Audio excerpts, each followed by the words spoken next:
We're doing things a little different here in semifinal week. We got some segments to hit. We got some questions to answer. Stay tuned. Drop your questions. Put it in the comments here, and we're going to get to it shortly.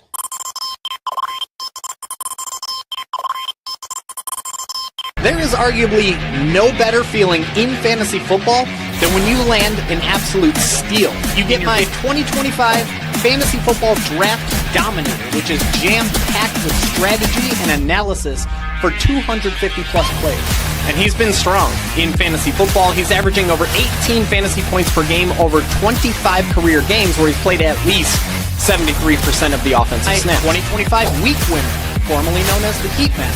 So you can conquer start-sit dilemmas, find plug-and-play streamers, and dominate your weekly matchups with this one-of-a-kind resource, Discord community, where you can get personalized advice from 180-plus and counting sharp fantasy football minds that are helping each other dominate. 365 days of elite fantasy football analysis, resources, and Discord community.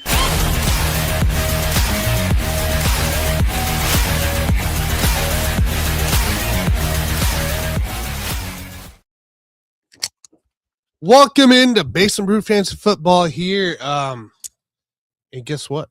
We got a name. Welcome to BBFF, the Weekly Pour Live. This is your new show here. This is where we go live. Mikey and I like to chat fantasy football, have some fun with it, answer your questions, answer the dilemmas here and come play. You like that title? The Weekly Pour. Weekly Pour? Live. Yeah. Yeah, I like it. It makes me feel like I need to get away from the coffee and pop open a brewski. Although you might be able to tell from my voice, I had a few too many of those last night during the Packers floundering against the Bears. So we'll stick with coffee today, but maybe we'll switch it up next week. There we go. My name's Tanner Dawson. Of course, right there is none other than the man himself, Mikey Henninger. Mikey, what's up, dude? Happy Sunday. Sorry for your weird last-minute loss of the Bears game. Nah. Jordan Love. I don't know. Two things, man. Two things. One, the guy that was sitting next to me at the bar turned to me and he goes, 10-point lead with about 6 minutes left. I feel good about this. And in that moment, I knew we were screwed. I knew it. They lined up for the onside kick. And in my head, I didn't say it out loud, but I'm like, they're recovering this. Somehow I know it. Somehow I feel it. And sure enough, all of that happened. But you know what, man? Like, the Bears barely won, and our injury list is like this friggin' long. Like, I know they didn't have Rome Odunze, they didn't have Luther Burden, they have their own issues, but man, we lost our quarterback in the middle of the game. I love Malik Willis. He's actually a terrific quarterback. I'm going to be sad that Green Bay is going to lose him after this year. Like, somebody's going to give him a contract. But like, anytime you have to change quarterbacks in the middle of a game, that throws off everything you've worked on all week. So much. And the Packers, and they barely lost. Like, the Bears barely, like, I'm not too heartbroken about it. It was annoying how it happened. But anyway, it was kind of funny how it worked. There turned out to be two Bears fans in the entire place that didn't make themselves known until the final 1 minute of the game, and then they were the loud, and I was like, oh my God, get out of here. Of course. How weird is that, huh? I have a question for you though, Tanner, real quick. Yeah. How are we feeling about the hot pink BBFF? I don't mind it, man. I really don't mind it. It actually looks really good. Dude, I'm entering my hot pink era. Like, I got some brand new Giannis's for when I play basketball. They're hot pink and green. I got the hot pink hoodie. I don't know what it is, but hot pink is my jam lately.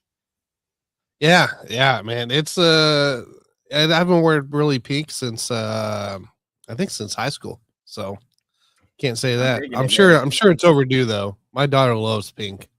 The only thing I'm not going to touch is purple. So I don't touch purple. The other hoodie that I got, so I did a whole BBFF like merchandise order recently. I got 8 different hoodies. One of them is about as close to Vikings colors as you can get. And I got to be honest, I love it. I think it looks really sharp, really nice, but I'm not allowed to wear it on Sundays. That's just the rule of that hoodie. You know, Vikings, nope.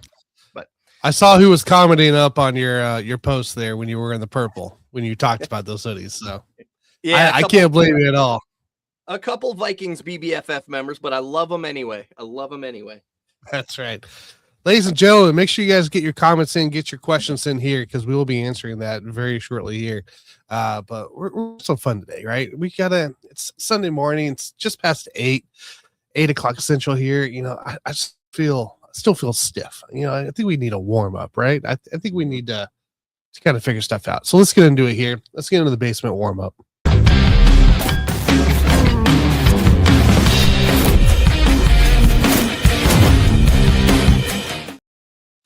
By the way, Mikey has seen none of this. All of this stuff that you're going to see today, he's going to see for the first time and deal with.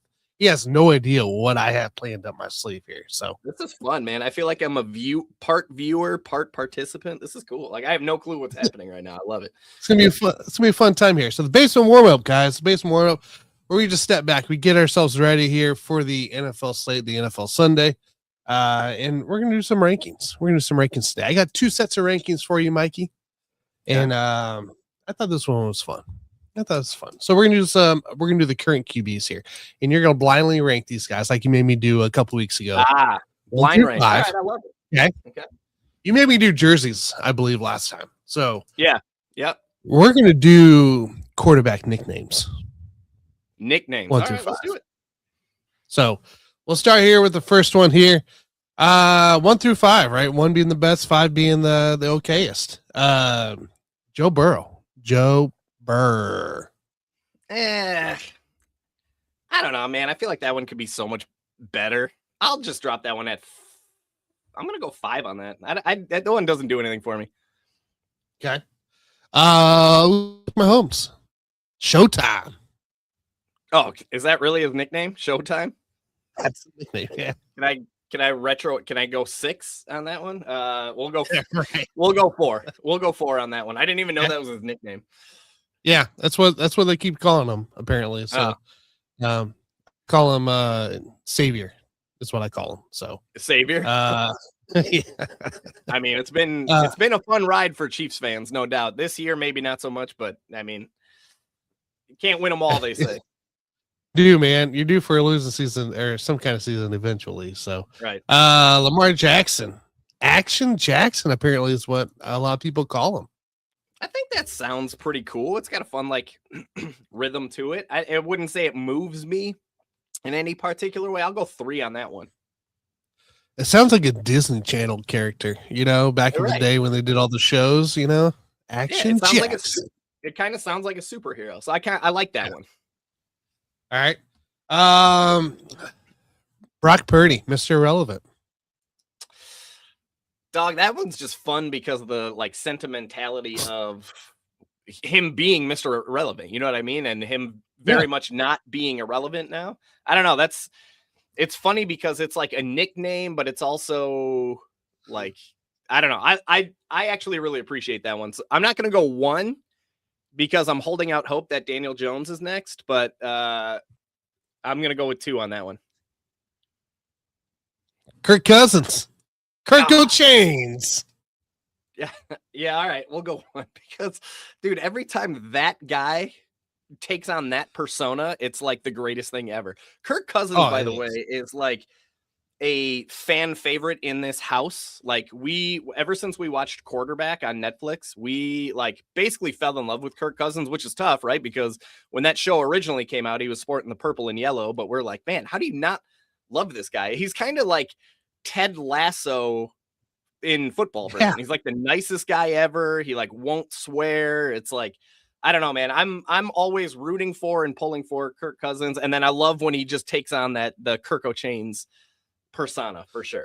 Kirko Chains, baby. Yep. All right, everybody, ladies and gentlemen, we got one more round here coming to play. Make sure you get your comments in. We got some comments great stuff to move week one. And I want to know, drop it in the comments. Is the pink BBFF hoodie, is it fire or is it poop emoji?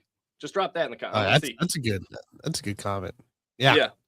Rank the hoodie. Rank the hoodie. Yeah. Round 2 here. We're looking at past quarterbacks here now, right? So guys that aren't with the NFL anymore. Mm-hmm. Line rank 1 through 5, same thing. It's all nicknames here. So, let's go Steve McNair. Air McNair. Aaron McNair, I like it. Before we do that, I do want to give a shout out to Daniel Jones's Indiana Jones. That nickname is so awesome this year. He's had two nicknames now, Danny Dimes and Indiana Jones, in just a 2-team period, man. Yeah, I never cared for the Danny Dimes one, but the Indiana Jones, it's so perfect, dude. It's so perfect. I love it. Air McNair. Yeah, I mean, I'm a sucker for stuff that rhymes, so I like it. I'll throw that one at 3. Joe Namath, Broadway Joe. 4. Meh. Ken Stabler, the Snake. Kenny the Snake, yeah. What about Jake the Snake? Jake the Snake Plumber. Jake the Snake was. I love that nickname too. I used to love that guy. Let's go. I'll just throw him 5. It doesn't do anything for me. Roger Staubach, Captain Comeback. Yeah. 2. I like that one. Okay. We'll go 2 there. So you got 1 left over? Is that what it is? Yeah. I'm just gonna ride or die with whatever it's gonna be here. I was really trying to do that Like I was really hoping like you would void 1 for this one, but it's Brett Favre, the gunslinger. Well, I gotta go 1. I gotta go 1. Oh, you gotta go 1. I mean, yeah. Go Pack, go. But I mean, that definitely is the way that he played back in the day, dude. He's arguably the reason I fell in love with football back at, I grew up during the Brett Favre days. Now, turns out he might not be the most great human on the planet to root for, but back in the day, back in the 90s, man, watching him play football that's probably a good reason I do what I do for a living now. So I always say we're not really at the time rooting for the human, we're rooting for the team. And if that's what they throw out, that's what they throw out. So, yeah. You can't control it. Seems like so many players in the NFL, it's all corrupt now. It's like, who knows who, like my son was literally asking my son was literally asking me the other day. He's like, is Jordan Love is Jordan Love a nice guy? That's what he said. And I said, buddy, I've never met him. I have no idea. All I can go on is like what we get, what we're able to see. And it seems like he does all the right things, says all the right things. He seems like a nice guy, but at this point, unfortunately, I'm at this like cynical time in my life where I'm like, I don't know. Yeah, I mean, he could be behind closed doors. I don't know. So yeah, but gunslinger, number 1, give it to me for sure. Love it. Chat, what do you guys think here? What do you think here? Do you like the gunslinger at number 1? Is that what we like too? Let's see here. No, I don't think you should. Mag here says it's hard to hate Cousins after the QB show. He says pink is fire. Magdy likes the pink. I love it. Brewery Imperial says this is fire. Yes, sir. Greg, what does that mean? Fire puke? I don't know. He loves it, but he hates that he loves it. I think that's what it might be. That's what it is, Greg. You might hate it because you love it, or he hates it because you're wearing it. I don't know which one. That's probably what it is. Yeah, it looks good. It doesn't look good on me. That's what he's saying. All right. Well, Mikey, hopefully you're warmed up here. That was just a taste here. We'll continue to develop those as we go, but it's time. Anytime you give me an opportunity to drink a little bit of coffee before we get into the madness, that's a good thing because I gotta wake the brain up. Some of these get really tough. Sorry to interrupt. No, you're good. You're good. Everybody keep dropping the comments here. We're going to continue on with our next segment. We're going to break down the players you are requesting, right? We may not answer questions just yet, particular questions, but we're going to start breaking down some players that you want here. It's time for one of my favorite segments here. That's going to go into play here. It's time to brew it or boo it.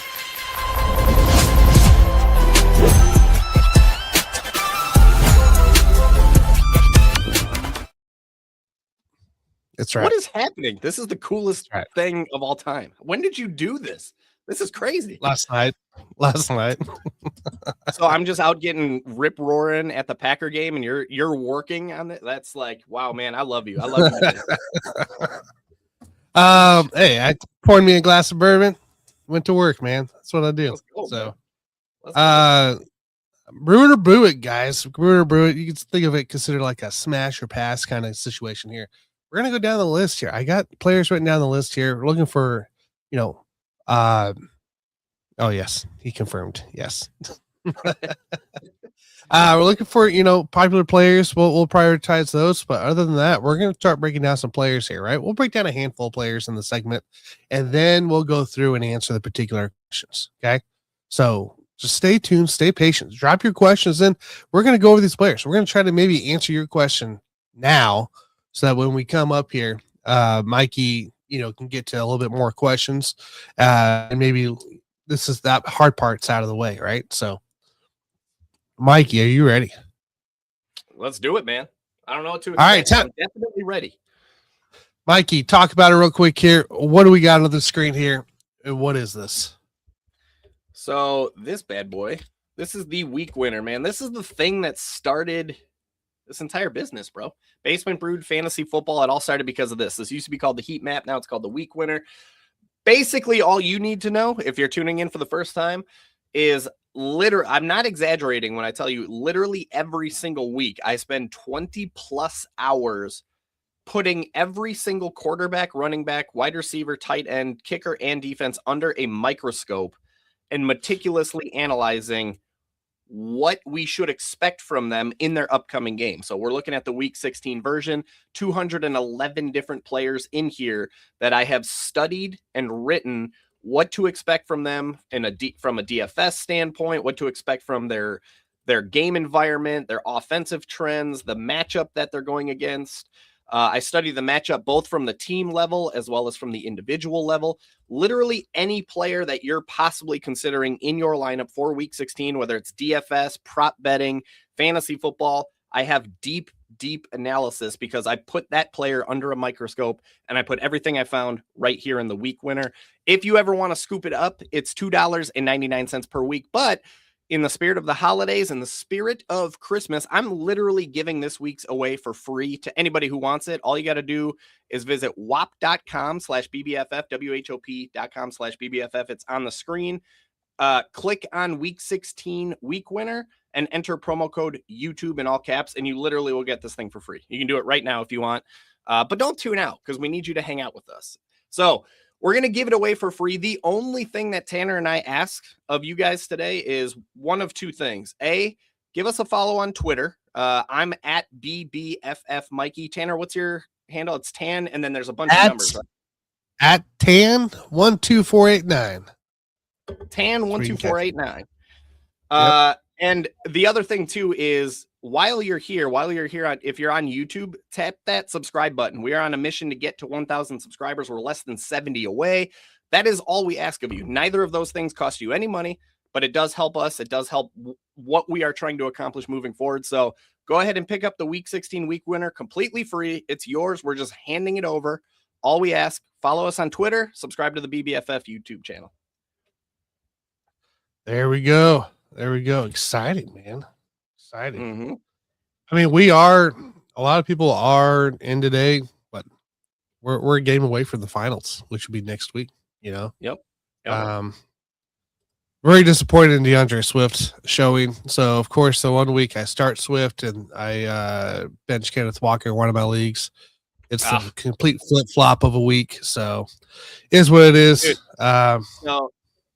so it's funny you say that about Kenneth Walker. So anybody who's tuning in for the first time, every Friday at around noon, I go on the Mason Crosby show, local radio show here in Milwaukee. And he was talking about how his opponent started Kenneth Walker against him. And I tweeted at him yesterday because I realized Kenneth Walker this year has 2 games all year over 19 PPR points, both of which were against the Rams, one of which, of course, was this week, which is wild because the Rams are usually nails against running backs. So, Kenneth Walker this week is off to an interesting start for sure. Yep. Yeah, it really is. And I was a little worried too because I had Jackson Smith on the same team. And we're going in almost the fourth quarter at this point with 0 points. And I'm like, here's the week. Here's the dud week. And he still finishes with a decent amount. So it is what it is. It's the world of fantasy football guys. So, but hey, we're still on it. We're still in the mix here. Loving what I got. All right, let's start it off here. We got a good list here. We got a good list to start with here. We'll just pop up the top here on my list here. Let's start with the unknown, Travis Kelce. Travis Kelce.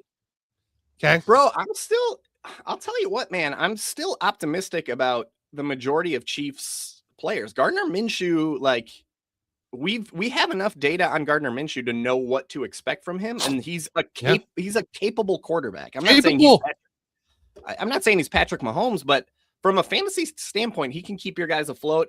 Travis Kelce, the other benefit too here is that there's no Rashee Rice, right? That's 10 targets that are now up for grabs. Xavier Worthy just hasn't really been the guy. Hollywood Brown hasn't really been the guy. Travis Kelce should be the number one option in that passing attack. But let's use the week winner to dive in. And if I'm understanding the segment appropriately, Tanner, what I'm supposed to do the analysis and say we're brewing it or we're booing it. Is that right? That is correct. That. I like that, dude. I like that. All right, here we go. So if you're tuning in for the first time, you've never seen the week winner, you're going to scoop up the free version. Let me give you a quick demo, tutorial so you know what you're looking at. Over on the left side is all of the game information for every single game. You're going to see who's playing who, what's the over-under, which tells us a story, what's the spread, which tells us a story, and what's the implied point total. So, for example, Chiefs Titans, really, really low over under 37.5. I believe that's the lowest. Use the color coding here to quickly identify. Yeah, it's tied for the lowest over under on the entire slate. Both teams have projected team totals under 21 points. That's not good. That tells us that this game is basically going to lack fantasy football fireworks. So we're not expecting a lot of touchdowns. Touchdowns is where the majority of fantasy football points come from. This sets up as a type of game that should be pretty gross from a fantasy football standpoint, at least according to Vegas sportsbooks. Vegas also believes it'll be a close game, right? The spread is just 2.5. This is kind of a pick'em game between the two of them. I do still think the Chiefs come out on top, but it doesn't matter what I think. That's what Vegas thinks as well. 2.5 point favorites. Right here on underneath, you're going to see QB, RB, WR, tight end, quarterback, running back, wide receiver, tight end. That tells you how each defense performs on a PPR basis against that position. So, for example, the Rams with this 6 underneath wide receiver, that tells us that the Rams give up the 6th most PPR points per game to opposing wide receivers. Meanwhile, they are a 30 next to running back, so that means they rank 30th. They're really tough on running backs, holding them to the 3rd fewest PPR points per game, which makes it interesting that Kenneth Walker scored 19 plus on them twice this year, even though he hasn't done that against anybody else this year. He just loves playing the Rams. Anyways, so when we get to the Chiefs game, right, we're not expecting a lot of fantasy football fireworks. The Titans present on the surface a mediocre matchup for tight ends, allowing the 13th most PPR points per game. That's very average, very mediocre.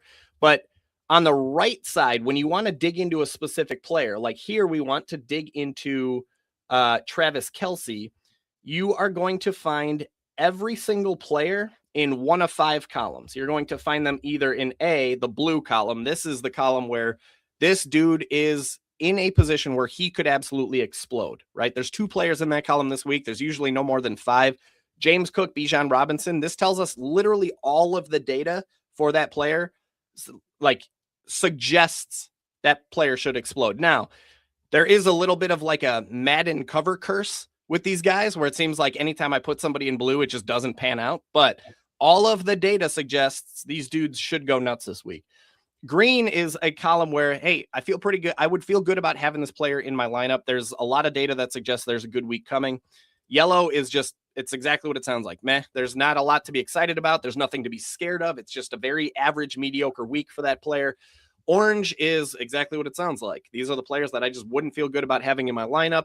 Red, well, you can read what that column says. Like, we're literally not even considering these dudes for our lineup, but they might be worth stashing on your bench just in case something happens to the guy in front of them. Now, when you want to get into a specific player, literally all you have to do is double click on their name. And I told you at the top of the show, I put every single player under a microscope and go through everything that's relevant to help predict what to expect from them this week. And when you click enter on their name, this is where you're going to find all of that analysis. So We talked a little bit about the game environment. I won't spend too much time here, but ultimately it's a low over under. Both teams have a really low projected team totals. We're just not expecting a lot of fantasy football fireworks from the Chiefs Titans game as a whole, not necessarily from Travis Kelce, but as a whole, we're not expecting a lot of fantasy football fireworks. Now, as for Travis Kelce himself, when you put him under the microscope, here is what we're expecting from him, right?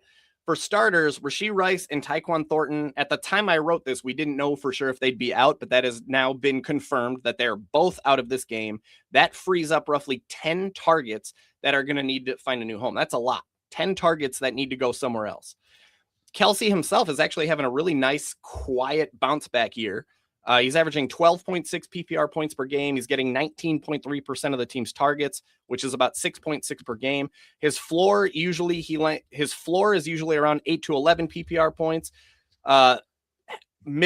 His middle range is about 12 to 14 PPR points. The ceiling is about 15 to 17, and every once in a while he'll crack 18 plus.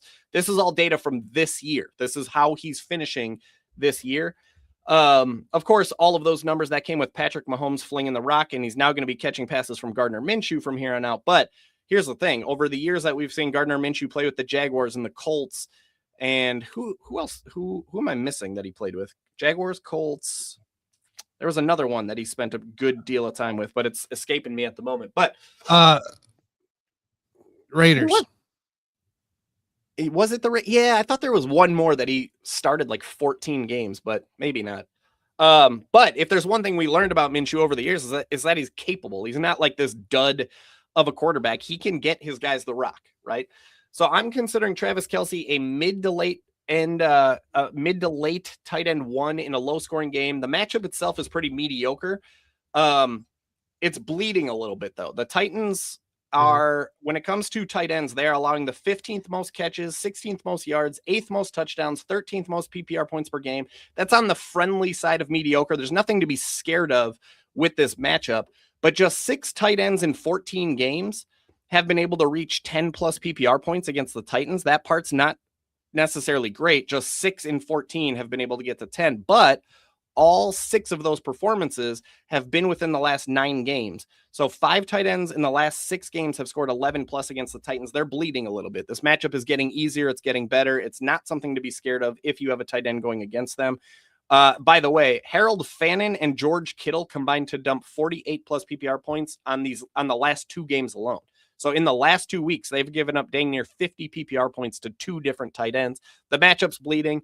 There's no Rashee Rice. Gardner Minshew is capable. I'm not necessarily scared of starting Travis Kelce this week, especially when you consider the landscape of tight ends. I have him projected for 10 to 14 PPR points, floor of about 7 to 9, ceiling of about 16 to 19.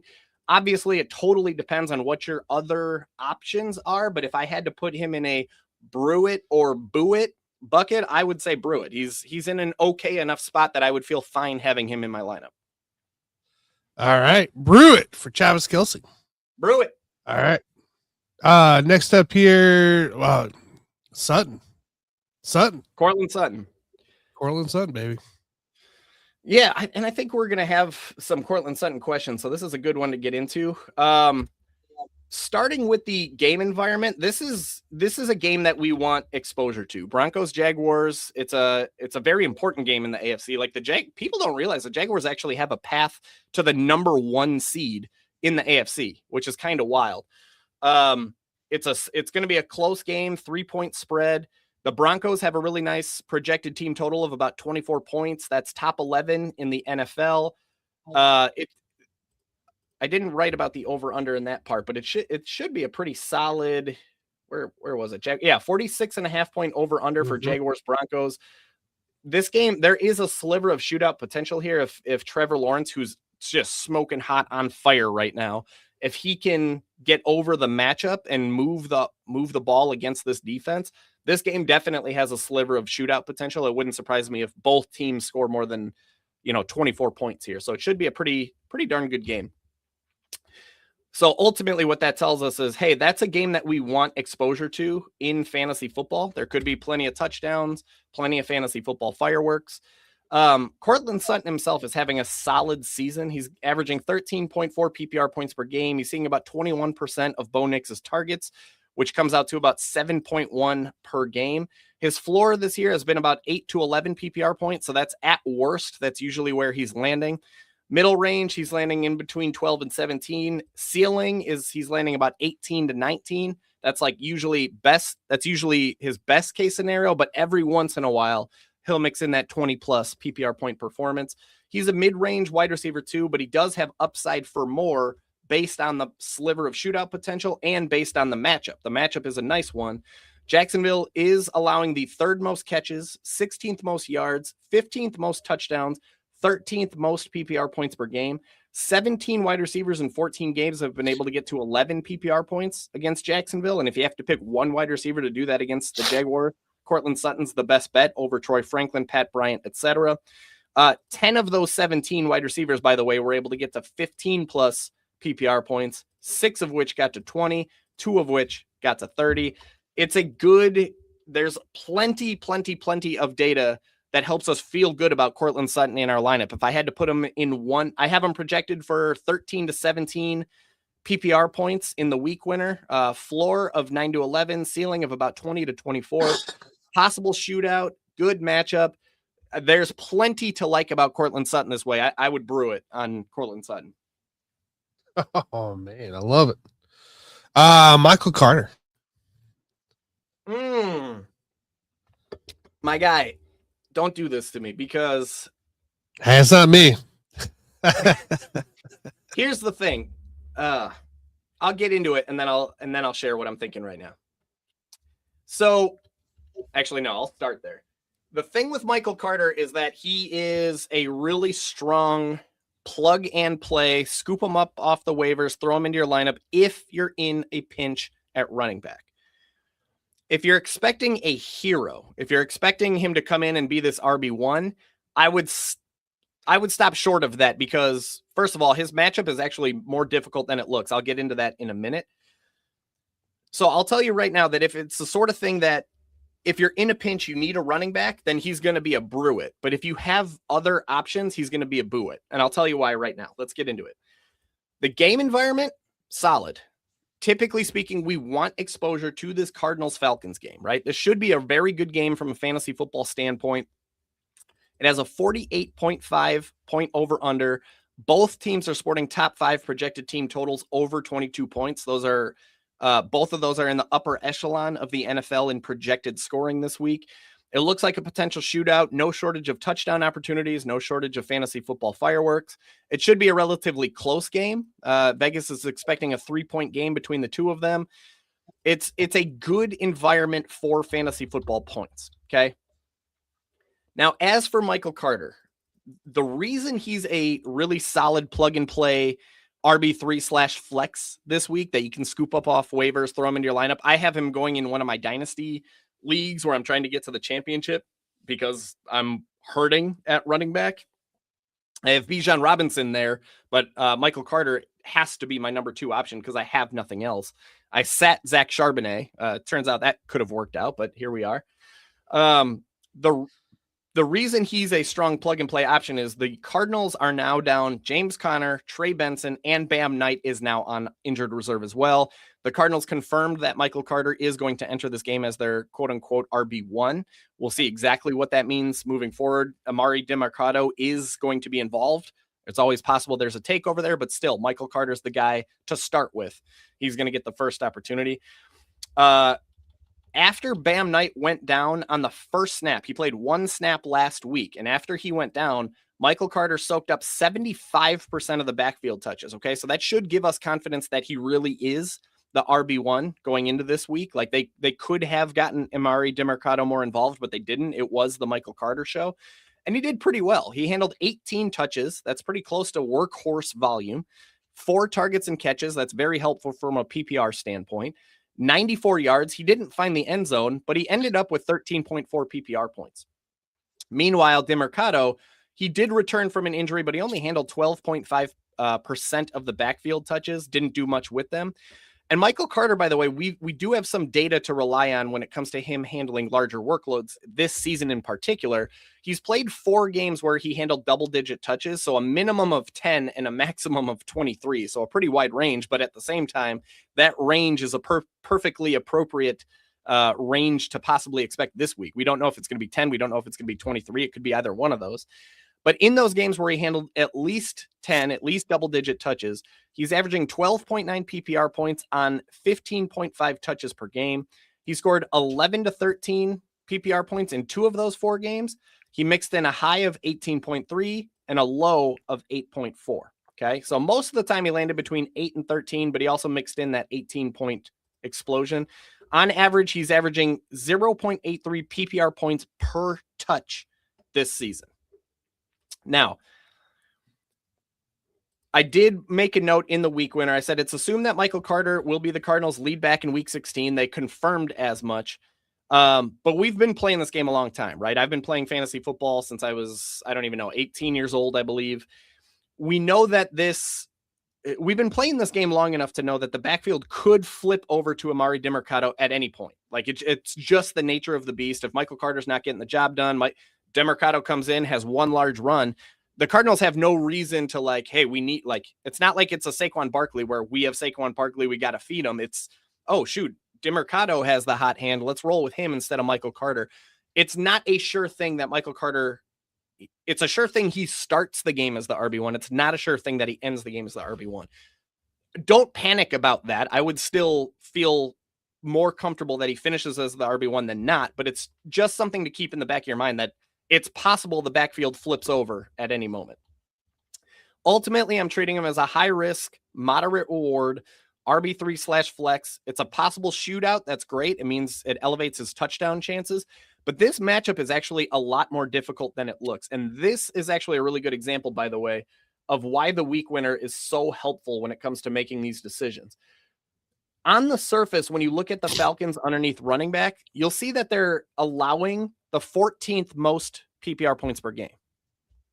That's not bad. That's not scary at all, right? Like you see that, you're like, oh, I'm not scared of this matchup. This is a pretty good spot for running backs. They're in the upper half of allowing points to running backs. I'm not scared of that at all.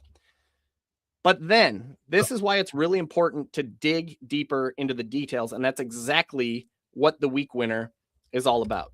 Okay. When you dig a little bit deeper, you're going to see most of the damage against Atlanta this year came at the hands of two guys that are pretty darn good at football. Christian McCaffrey, Jonathan Taylor, if you've heard of them, they're pretty good at football. Michael Carter is not in the same tier as Christian McCaffrey or Jonathan Taylor.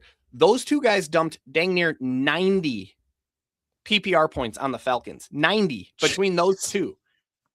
Other than that, other than Jonathan Taylor and Christian McCaffrey, just 11 running backs in 14 games have been able to reach 10 PPR points against the Falcons. And that's despite 17 of them handling 10 plus touches. 17 different running backs have handled 10 or more touches against the Falcons.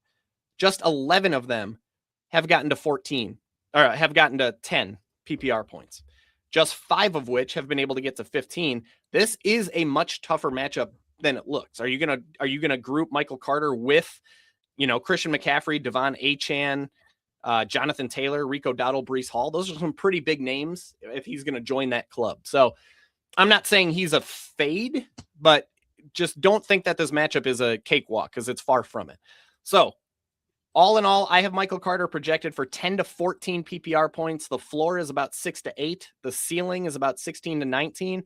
If you're in a spot where you have no other options at running back, brew it. If you're in a spot where you have other options, boo it. All right. Cool. We'll keep things rolling here. By the way, guys, this whole segment here is to help break down the players. That way, when we get to the questions, it's a little smoother. So keep dropping your questions in for your players that you want answers on. All right, Mikey, let's take a look here. Egbuka is our next guy. Man, I'll tell you what, the Egbuka is tough to figure out this year. What a weird year it's been for Emeka. Egbuka. By the way, guys, as I'm diving into this one, if you're just joining the show, what we're looking at right now, this is the week winner. This is a resource I put together every single week. I spend 20 hours every week putting every single player under a microscope. I'm literally giving this away for free this week. It's usually $2.99, but in the spirit of the holidays, it's yours for free. All you have to do is go to the website you see on the screen, whop.com/BBFF. Click on week 16 week winner and enter promo code YouTube, and you're going to get this whole thing for free. Only thing I'll tell you, it's a Google Sheet. So I recommend using a computer, not your phone. It just doesn't work as great on phone. So yeah, head over there. The only thing that we ask, by the way, since we're giving this away for free and it costs you nothing, subscribe to the Basement Brewed Fantasy Football YouTube channel.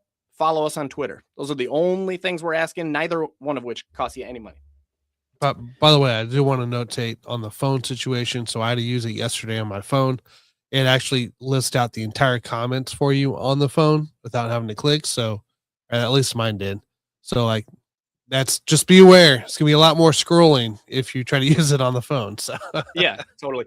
I will say if you have the Google Sheets app on your phone, it's super smooth. It actually works really well. But I'm just, anybody who uses this, I highly recommend using computer. It's just easier. Yeah. Yeah. All right.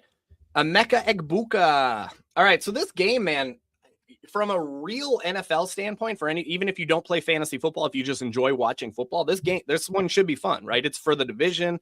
Lots riding on the line here for both teams. I think it's safe to say neither one is going to be a true wild card contender. So this is going to feel very much like a playoff game for these guys. So from a real football standpoint, it should be fun. From a fantasy football standpoint, it looks like it'll be a solid one. 45.5 over under. That's just like a sliver above average. Okay. At worst, it's average. So there's nothing to be scared of with this game. The Buccaneers are expected to score around 24. The Panthers are expected to score around 21. Should be a nice close game. This 3-point spread, that's the magic number for kickers. So look at Chase McLaughlin. Look at the Panthers kicker, who I always forget his name, John Patterson or something like that. I can't remember. I'm gonna pull a Matt LaFleur here. I don't know if you saw the press conference many weeks ago when he was like, "I don't talk to kickers." It was such a jerk thing to say, but whatever. Anyways, from a game standpoint, this is one that we more so want exposure to than not. Okay, if we had to pick a brew it or boo it on this game, this would be a brew it game. Okay. Now, as for Emeka Egbuka himself, man, so we talked about the game environment. Now, Emeka Egbuka, dude, this season is wild, right? First of all, it's been a revolving door at wide receiver. Like Mike Evans is in, Mike Evans is out. Chris Godwin is in, Chris Godwin is out. The only constant so far this year has been Egbuka. He's on the whole season, he's averaging 13 PPR points and 26.1. He's averaging 13 PPR points per game. He's seeing about 26.1% of the targets. He's getting about 8+ targets per game. That's on the full season. It's important to realize it's been a bit of a tale of two seasons for Egbuka this year, right? He started the season so hot, and over the last 8-9 games, not so much. He scored fewer than 10 PPR, despite averaging 13 PPR points per game on the season. He had scored fewer than 10 PPR points in 7 of 14 games. So about 50% of the time he's getting you less than 10, including 2 games under 5 PPR points. His middle range is landing between 10.4 and 14.5. He's done that in 3 of 14 games, so 21% of the time. And then 29% of the time, he's landing between 20.1 and 29.3. Mike Evans is active. Chris Godwin is active. Jalen McMillan is in the picture. Cade Otton should be back this week. Lots of mouths to feed. That offense, man, there's so many ways that they could go with that football. Bucky Irving is back in the picture. So I'm treating him as a high-end wide receiver 3 in this solid scoring environment, mediocre matchup. As for the matchup, it's nothing to be scared of. It's nothing to be excited about. The Panthers are they're holding wide receivers to the 12th fewest catches, 12th fewest yards, 9th fewest touchdowns, 11th fewest PPR points per game.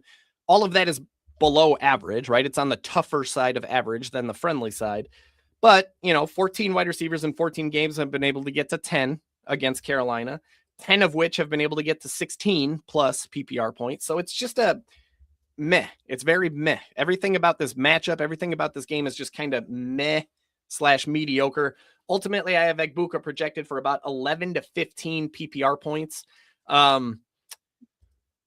There's nothing, I'll say this, there's nothing about this setup that suggests boo it for Emeka Egbuka. I think it's more of a brew it than a boo it, only because there is the possibility of this game shooting out. It kind of depends on which version of Bryce Young we get today. Are we going to get the dude who looks like a stud, or are we going to get, the Bryce Young we see 75% of the time in his career? So if this game shoots out a little bit, there's nothing here that's scary about Egbuka. I'd feel better if I had to put him in on one side or the other, where it's like I feel good about him in my lineup or not. I would say I feel good about him in my lineup. So we're going to go brew it on Egbuka, but I'll say it's really close. It's like 51 to 49%.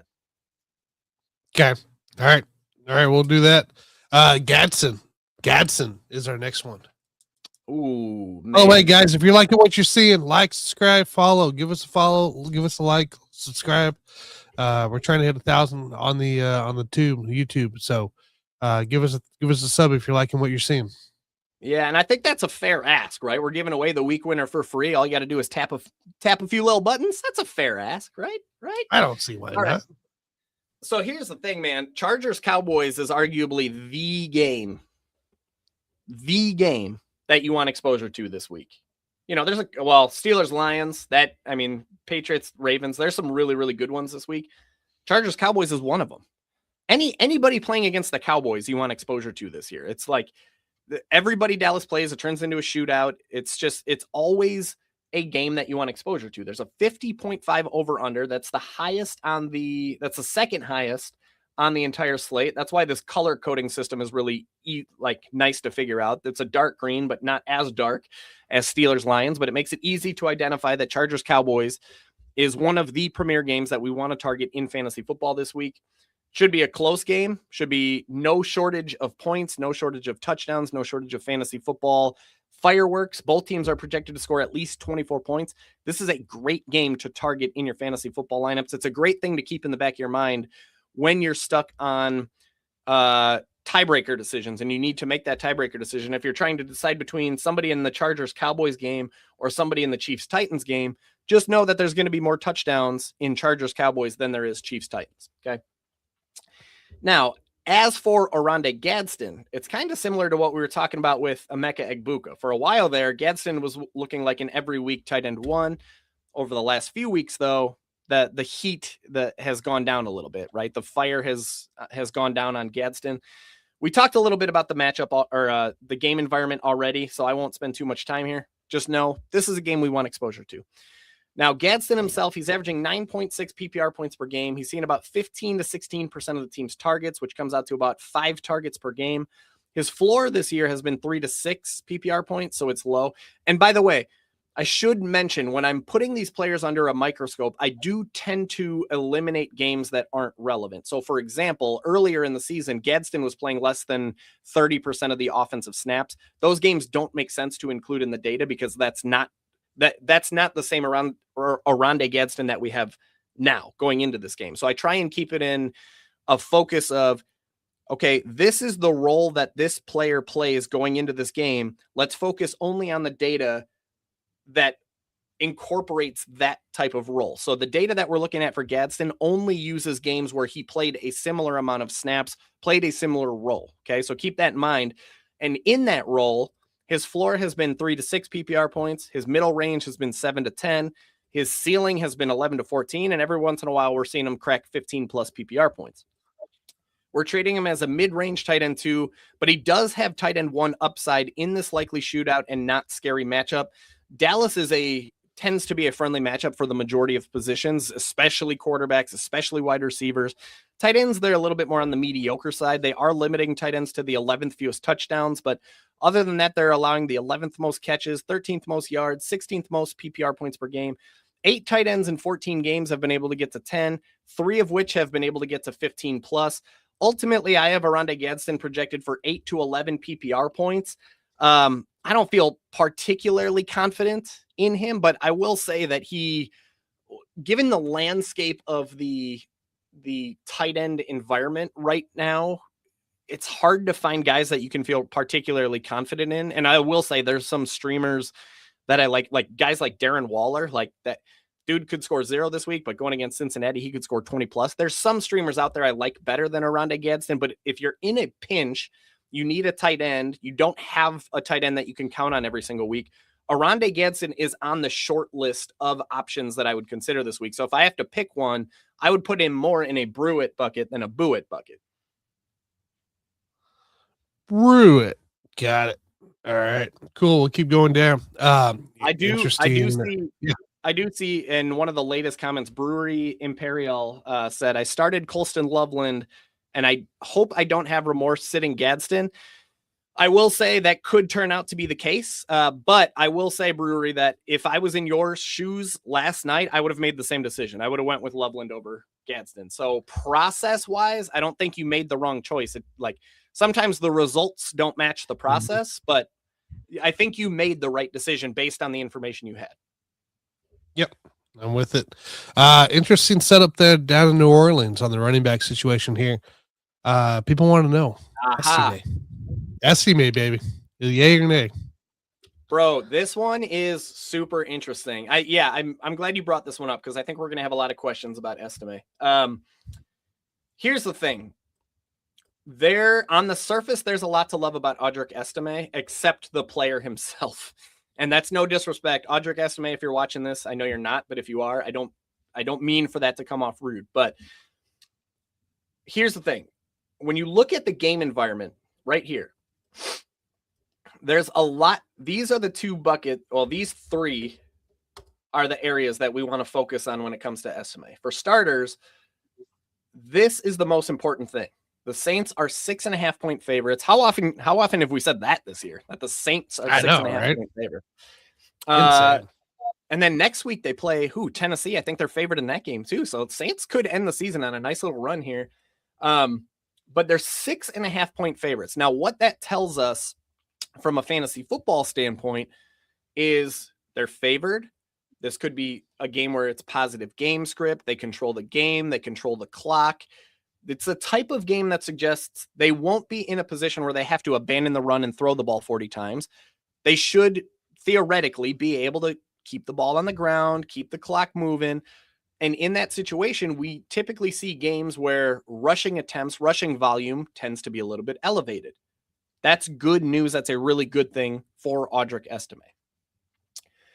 The other piece of this is that the Saints have a perfectly fine implied point total, 23.5. It's nothing crazy. It's nothing explosive, but they should have their fair share of touchdown opportunities. And when they get into the red zone, there's a good chance that Estime is the guy who gets the goal line carries.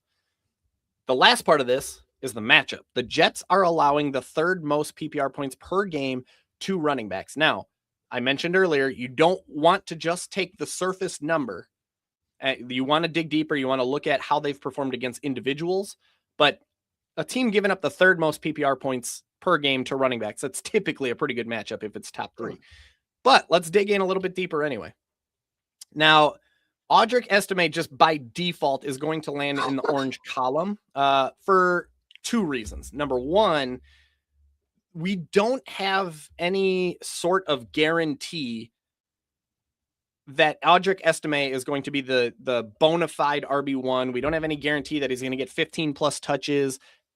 Could be Evan Hull for all we know. Like last week when Devin Neal went down, they split the backfield pretty evenly.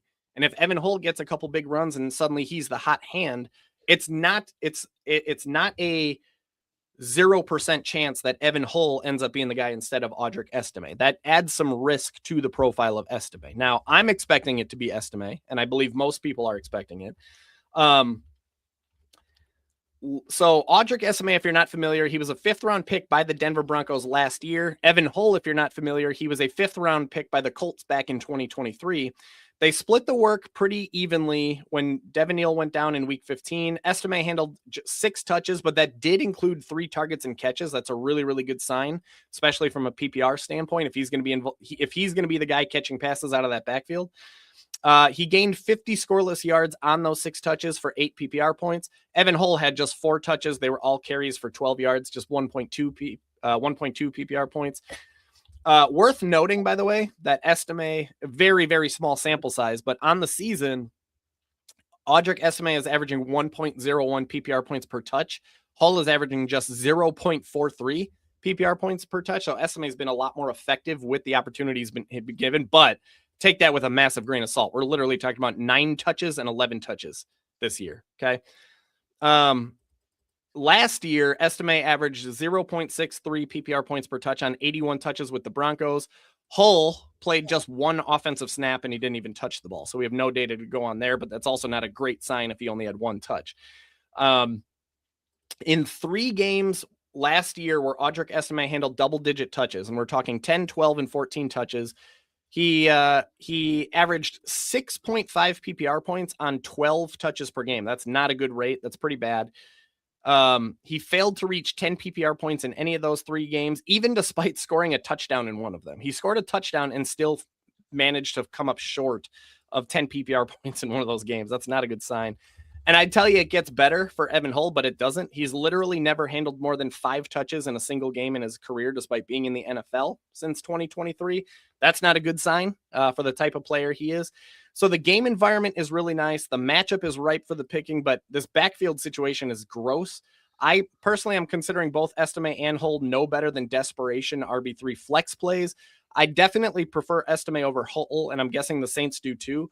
But this is where we can come back to the optimistic side, is when you look at the matchup. For starters, the Jets are allowing running backs with the 6th fewest RB catches, but they're allowing the 7th most RB rushing yards, 14th most receiving yards, the most touchdowns. Okay, these guys are allowing 1.64 running back touchdowns per game. 3rd most PPR points per game, 7th most PPR points per touch. 16 different running backs in 14 games have been able to score 10 plus PPR points, 11 of which have been able to get to 17, 7 of which have been able to get to 25. I don't think Estime is getting anywhere near 25, but this just shows how bad the Jets have been against running backs this year, especially since they traded Quinnen Williams. 10 running backs in the last 7 games have scored 10 plus PPR points against the Jets, 8 of which have scored 16 plus PPR points. Okay. In the last 7 games, 8 running backs have scored 16 plus PPR points against them. That's wild. Anytime you get more than 1 per game, that's kind of crazy when you think about it. So ultimately, I got Estime projected for 7 to 11 PPR points. It's the same exact situation as we talked about with Michael Carter, Tanner. It's if you're like desperate and you need some sort of optimism, some sort of hope at the running back position, Estime is a great option in those scenarios. But if you have even anybody with a pulse or with a heartbeat, that might be a better option, then I would go that route. So it's one of those situations where it's like Estime is a brew it if you're hurting and you need some help somewhere, but if you have other options, he would be a boo it. There you go. All right. We're going to keep things going here because we got jersey giveaways to give at the end of the show, I believe. Oh, so, yeah. Indeed. You know, speaking of, wait, so actually, let me tell the folks about that real quick. So anybody who's watching, I've been doing jersey giveaways all year, one every single month. I mean, we've done Tyreek Hill, Jamar Chase, Justin Jefferson, Alvin Kamara. We've done some really cool legends. We've done like Earl Campbell, Amon Green. The cool thing about the jersey giveaways, by the way, is it's not me just coming across jerseys and giving them away. It's not like, hey, I came across this Audric Estime jersey. Whoever, like, somebody's going to win it today. What's cool is that you actually give me a list of the players that you want. You give me 5 to 10 names and I go hunt somebody down from your list. So it's going to be somebody you pick, somebody you actually care about, I guess is what I'm saying. I did not do a jersey giveaway in November. So I'm literally an entire month late. Turns out this whole running a business thing is pretty tough. There's a lot of different things you have to do at once. Some things can fall through the cracks a little bit because I'm a 1-man business, 2-man with all the help that Tanner gives me. So anyway, what we're going to do is at the end of this show, we are going to do both November's jersey giveaway and December's jersey giveaway, considering it's December 21st. So at the end of the show, I'm going to spin a wheel of randomness. The only requirement, there's no, like, you don't have to like pay to be a part of the giveaway or anything like that. The only requirement is that you do have to be a member of Basement Brood Fantasy Football, specifically either the playoff push package on wap.com/BBFF, or you can go ahead and scoop up. I did put out the 2026 bundle already for Basement Brood Fantasy Football. So if you scoop up any of those right now or during the show, before we spin the wheel, I will check to see if anybody came through and I will add them to the wheel. So you could walk out with an autographed jersey today, like right here today. You could walk out with 2 if you win both of them. So we'll see what happens. So anyways, wap.com/BBFF. If you're liking what you're seeing, you believe in the product, you believe in the process, you want to be a part of the fun in 2026, or even just for these next 2 weeks, scoop up either the playoff push package or the 2026 package, and we'll make sure we get you involved in the jersey giveaway. Well, funny enough, Mikey, I was going to give Mikey a call to have him explain what exactly the subscription, the big one, provides here. So let's see what. Well, it'll have a little 2025, but I assume it's pretty much the same, right? Yeah. So the playoff push package is going to give you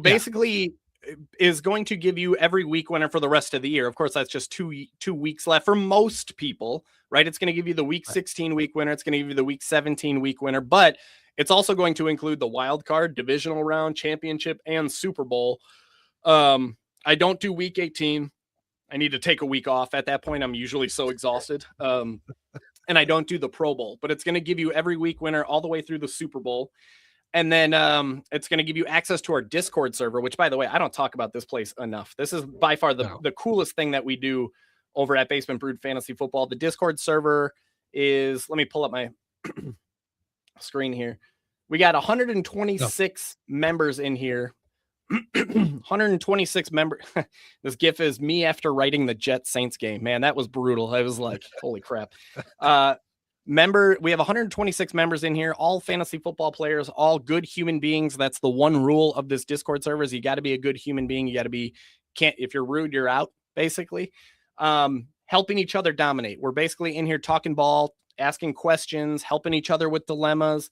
We're in here talking betting. We're talking DFS, fantasy golf, fantasy basketball, fantasy baseball, by the way. Yeah. Shout out to Derek Devereaux, who's once again putting together the 2026 fantasy baseball draft guide. So if any of you guys play fantasy baseball, Derek puts together a draft guide. Derek, if you're not familiar, this dude is pretty much a stud when it comes to fantasy baseball. The dude's won thousands in the DFS streets. He's always in the running on baseball best ball, which is always the hardest thing to say back to back. But man, we're in here talking Pokemon, like we're in here talking food, like steaks and mashed potato. We're talking everything in here. So it's just a really cool place for fantasy football folks, sports folks to just come hang out, talk ball, help each other dominate.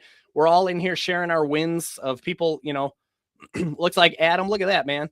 So, he used with some quarterbacks and kickers, he turned 750 into 45. Derek turned $1 into 70. We're just in here celebrating wins, having fun, helping each other dominate. So playoff package, you're going to get every week winner. You're going to get the Discord server. You're going to get access to the 2 jersey giveaways we're going to do at the end of the show. And then for the 2026 package, you're going to get that baseball draft guide, Derek's baseball draft guide. You're going to get every week winner for the entire season, week 1, 2, 3, blah, blah, blah, blah, blah, all the way through the Super Bowl, Discord access.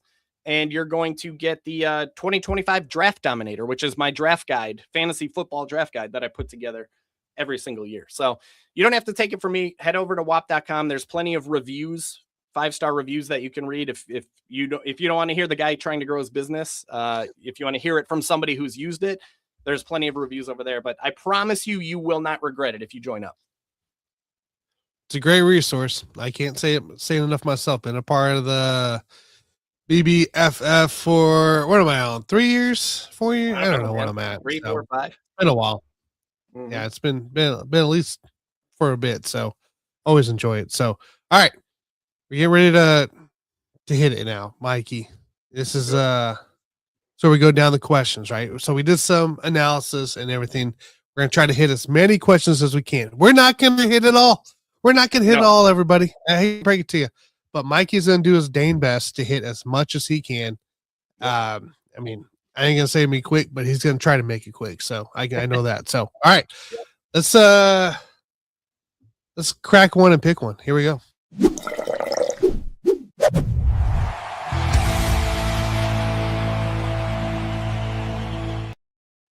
All right, so we're gonna get down. We're gonna start with the top here that I have on my list here, and we're gonna try to hit as much as we can. I promise you guys, we're gonna try. All right, Jordan off the bat, of course, every Sunday. Love this man. Good morning. Need help with tight end. So we talked about Kelsey. We talked about Gadsden. He also has Henry or Strange in the option here because Watson had a big dud. So he's looking for his ceiling play. It looks like for his tight end play. So we talked about Kelsey and Gadsden. I'm still going Kelsey over. Ceiling though, man.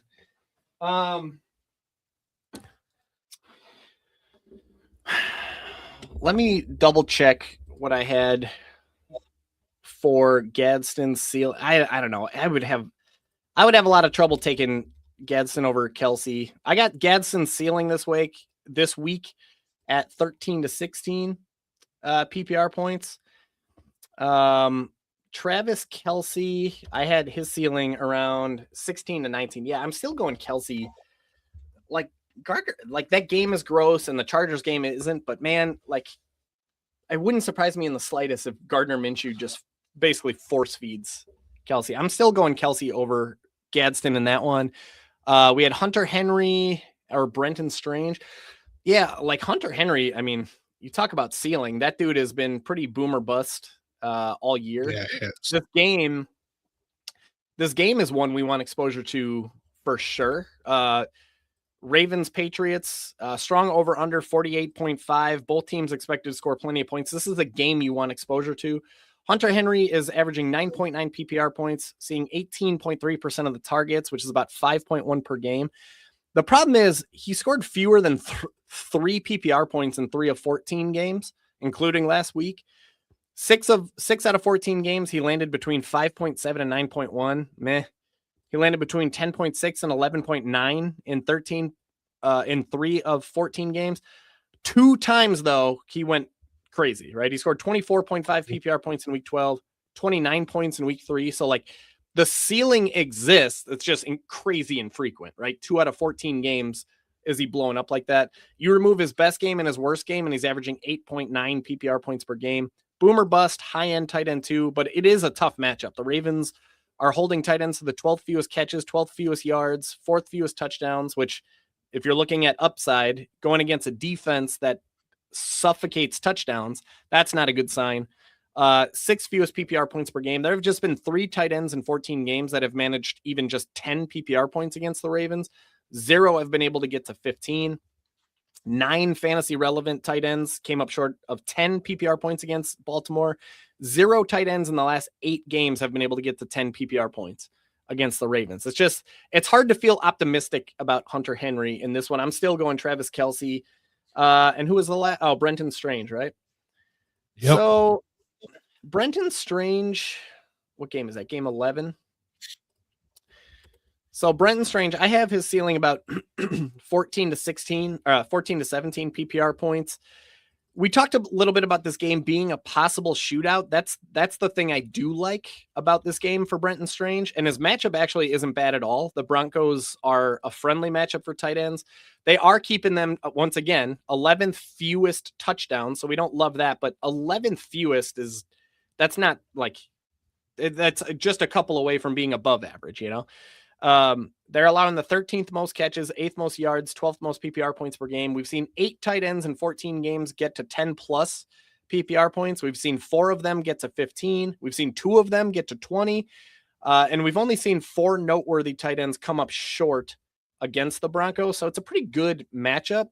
He, in 8 games where he's played at least 71% of the snaps, he's averaging 9.3 PPR points per game, including 5.1 targets. He's landed between 3.6 and 5.7 PPR points in 3 of 8 games, between 9.9 and 14.3 in 5 of 8 games. But here's the thing. Here is his ceiling, right? 14.3 is the highest we've seen him get in those games. The benefit with Brenton Strange, too, by the way, is that the Broncos, obviously, they have Patrick Surtain and company. They're tough on wide receivers. That naturally can create a little bit of a funnel where targets get to tight ends. Still, man, I would have a really tough time benching Travis Kelsey for any of those guys. And remind me if Jordan's I don't know if he said anything about whether or not it's PPR league. I believe all of Jordan's leagues are PPR. I'm pretty sure it's all PPR.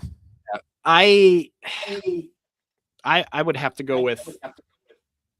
Why is that? Where do you hear that echo? Is there an echo? That's weird. No. I think I would have to go with Travis Kelce here. My next bet would be Arondé Gadsden, but I'd go Kelce like 55-45 over Gadsden. There you go. Greg, happy Sunday. Happy Sunday. Congrats. Hey, that was a fun game to go to. You know, I know it was a blowout, but yeah, I got to go to the KU Mizzou game. So was that? Oh, that was right. That was a couple weeks ago. Yeah. Yep. But I did enjoy it. It was a good time. Great seats. Can't complain. So, Ted or Sutton, full PPR. Oh, Ted or Sutton. All right. So we talked about Cortland Sutton. We like him in general. The projection on him was 13-17. By the way, Greg, this better not be in any of the two games where we're going against each other. If it is, let me know so I can give you the opposite recommendation. So I got Cortland Sutton projected for 13-17. Carolina. Oh yeah, Tampa Bay. Right, they're going against Tampa Bay. Look, man, I feel good about Tet in this one too. So this is going to be a tough one here. This game, we talked about this game environment when we were talking about Emeka Egbuka earlier. This game has that sliver of shootout potential if good Bryce Young shows up to this game. We don't know which Bryce Young we're going to get, but if good Bryce Young shows up, this game could definitely shoot out. This is one I feel better about than not. Now, Ted McMillan, he's averaging 12.9 PPR points per game. He's seeing about 25.6% of the targets, which comes out to about 7.3 targets per game.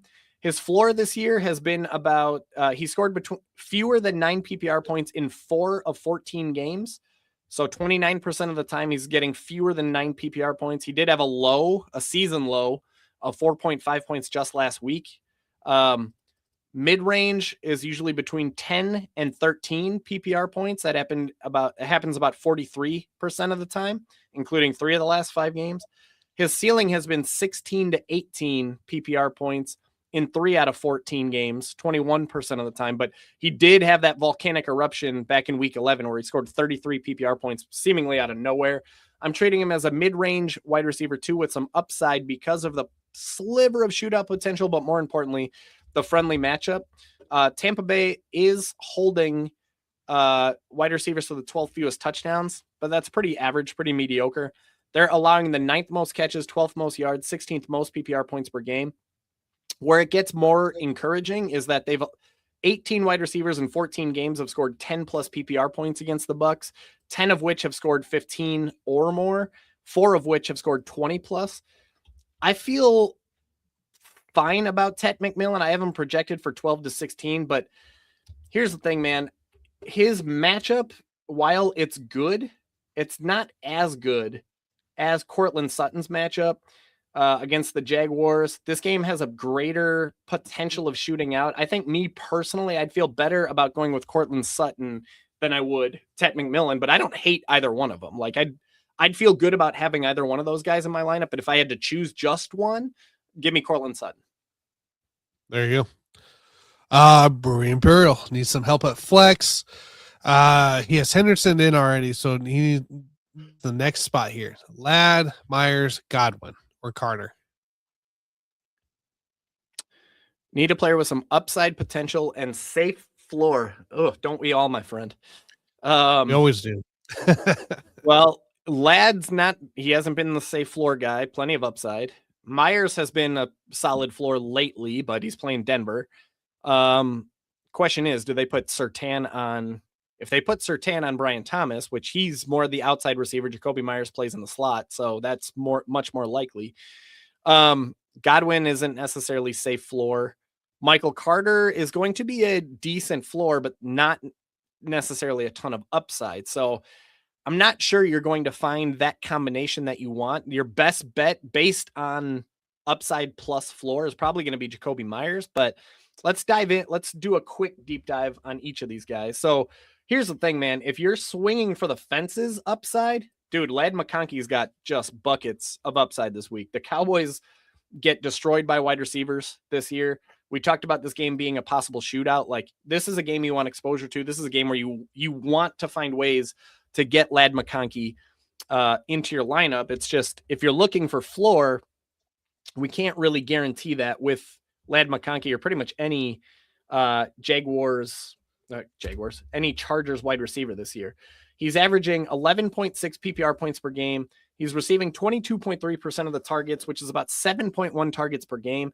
His floor has been scoring fewer than 10 PPR points in 50% of his games, which includes 4 games under 5 PPR points, which, by the way, 3 of those have been within the last 4 games. So the floor is pretty much non-existent for Ladd McConkey at the moment.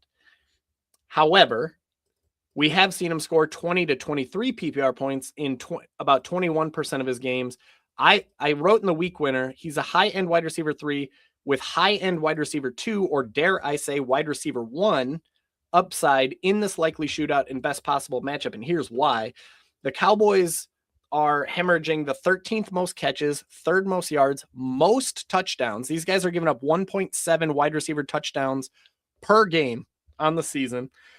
Most PPR points, 2nd most PPR points per catch. Every time a wide receiver catches the ball, on average, they're getting 3.3 PPR points.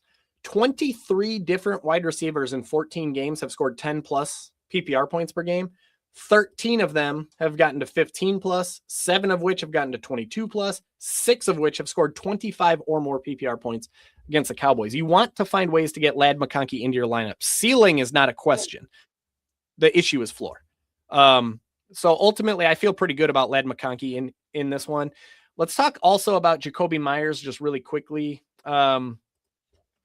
He's been great with the Jaguars. I mean, he did just get that really nice contract, which is really interesting moving forward because they have Brian Thomas under contract for two, maybe 3 more years if they pick up the 5th-year option.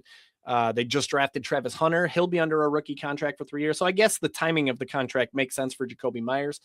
Over his last 5 games with the Jaguars, he's averaging 14.9 PPR points per game. He's getting 7.0 targets. So you talk about that floor. Jakobi Meyers has a better floor than any of these other options that you've put out there because he scored 11 plus PPR points in each of the last 5 games, including 15 points in week 12, 21 points in week 13. He has 6 to 7 targets in 4 of the last 5 games, and he mixed in a high of 10 targets in week 14. Floor, he's definitely the floor guy out of this bunch that you've put together here. He's a locked-in wide receiver 2, perhaps with a sliver of downside because of the tough matchup, but it also could be a sliver of upside if he's the beneficiary of Patrick Surtain locking onto Brian Thomas instead of Jakobi Meyers. Like, if Patrick Surtain is shadowing Brian Thomas, suddenly Jakobi Meyers is the preferred target, and he has been the preferred target anyway. But even at the team level, matchup against Denver is never a good thing. The Broncos are allowing the 9th most catches, but they're ultimately holding wide receivers to the 13th fewest yards. We talked about the Cowboys allowing the most touchdowns. The Broncos hold wide receivers to the fewest touchdowns, just 0.36 wide receiver touchdowns per game. They're more likely to not score than score when they go against Denver. 9th fewest PPR points. We talked about the Cowboys giving up the most PPR points per catch at 3.3. The Broncos are holding them to the fewest at 2.3. 14 wide receivers in 14 games have been able to reach 10 plus PPR points. Remember, Dallas, that number was 23. This one's 14. 4 of them have been able to get to 15. Just 1 has been able to get to 20. But to be fair, that was Terry McLaurin, and he did it just last week. So maybe they're bleeding a little bit. So floor, and then Godwin is tough to trust from either standpoint, from a floor or where did I put Godwin? That's game 7, right? He's tough to trust from a floor or ceiling standpoint. I got his floor at 6 to 8. I got his ceiling at 14 to 17. We talked a little bit about the matchup and the game environment, but I mean, he's now played 40 plus offensive snaps in 5 games this year, 6.4 targets. That's not terrific. 8.9 PPR points per game. There's not anything here that suggests a giant ceiling. So Godwin isn't a guy that I would feel great about. And was there one more, or was it just those 3? We did Ladd, Myers, Godwin. Oh, and especially if you have Mike Okay. Evans. Yeah, I wouldn't go with Godwin there. And then Michael Carter. We talked about Michael Carter earlier. The floor should be solid because of his presumed workload. Like he theoretically should be a decent bet for 15 plus touches, possible touchdown opportunity, but it's hard to feel good about his upside and his ceiling in the matchup that he's in. And given that that's a more difficult matchup than we thought, to me, if I'm in this situation, and I'm assuming this is PPR, is this okay? It doesn't really say. He didn't say, yeah. Okay, assuming it's PPR, I'm gonna go with Ladd McConkey here. I think it's really tough to. It hasn't been pretty recently, but man, it's really tough to ignore the ceiling potential in that game. All right, I will say this though. I will say this just really quickly. If you need pure floor, that's going to be Michael Carter. If you need pure ceiling, that's going to be Ladd McConkey. If you need a mixture of both, it's going to be Jacoby Myers. But ultimately, the all in all, I would have a tough time sitting Ladd McConkey. Love it. Love it. All right. We're popping here. Jay what? Purdy or Brissett? Yeah, I did a AMA on Reddit yesterday. It was really cool to return to Reddit yesterday. Jacoby Brissett was one of the most commonly asked about players. First of all, we're not talking enough about the season that Jacoby Brissett is having. This dude, like, you can't stop this guy. Like, he went up against the Texans and he's like, I'll just score another 20 fantasy points. It doesn't matter. Like, he's balling this year. It's awesome, man. We talked a little bit about the Cardinals-Falcons game when we were talking about Michael Carter. Ultimately, the point is we want exposure to this game. We want Cardinals. We want Falcons in our lineups. Jacoby Brissett, dude, he's averaging we're at a point where it's not really a fluke anymore. We're 9 games. He started 9 games for the Falcons. He scored no fewer than 18.7 fantasy points in all 9 games. He's landed between basically 19 and basically 25 fantasy points in every single game. You talk about consistency, man. And again, he's gone against like the Texans, which shut down everybody, which is wild. He's averaging 20.9 fantasy points per game. This is the key right here. He's averaging 42.8 pass attempts, and they keep losing running backs. That number is not going to go down anytime soon. He's also bringing you 15.8 rushing yards, which kind of helps boosts up that floor a little bit. But we're at a spot now, man. He's played 9 games now. He's a legit QB1. He is. It's not. He's no longer just a streamer or a plug and play option. He's a QB1. Yes. His matchup against the Falcons is nothing scary. It's nothing exciting, but it's nothing scary. It's very mediocre. You can read that all right there. But 9 quarterbacks in 14 games have been able to reach 15 points, 5 of which have been able to get to 19. They are bleeding a little bit lately. 8 quarterbacks in the last 10 games have scored 15 plus fantasy points against Atlanta, 3 of which have scored 21. 3 quarterbacks in the last 5 games have scored 21 points against the Falcons. Ultimately, I got Jacoby projected for 19 to 23 fantasy points this week. And then we got, who was the other? Oh, Brocky Purdy, huh? Mr. Irrelevant. Brock Purdy. Yeah. Nothing scary about the game environment. I mean, the 49ers are expected to score a really nice amount of 26 plus points. That's the second most among all 32 teams, or at least it was at the time of writing this. It is a 6-point spread. They're 6-point favorites. That tells us that this should be a pretty balanced offensive approach that could turn run heavy if the 49ers start to run away with this. If Grandpa Rivers can't keep up with the Colts, like, it could turn a little bit run heavy. Brock Purdy's been solid. He's averaging 17 to 18 fantasy points per game.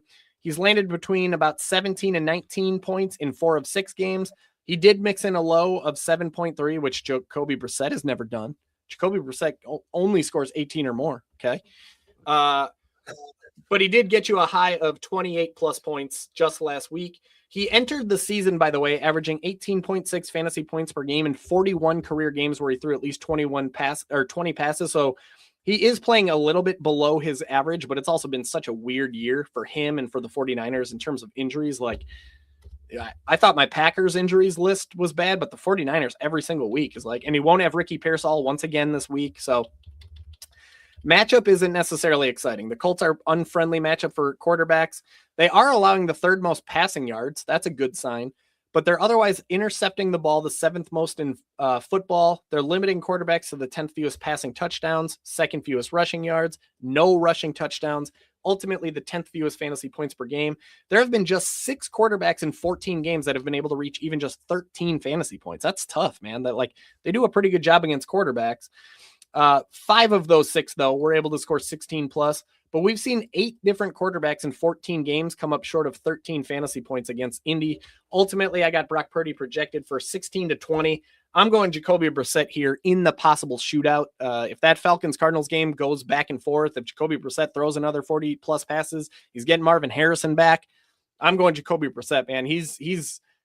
It's wild to say, considering dude was literally undrafted this year. Nobody drafted Jacoby Brissett, even in 20-round best ball leagues. But he's a every week QB1 now. That's where we're at. So that's where I'm going.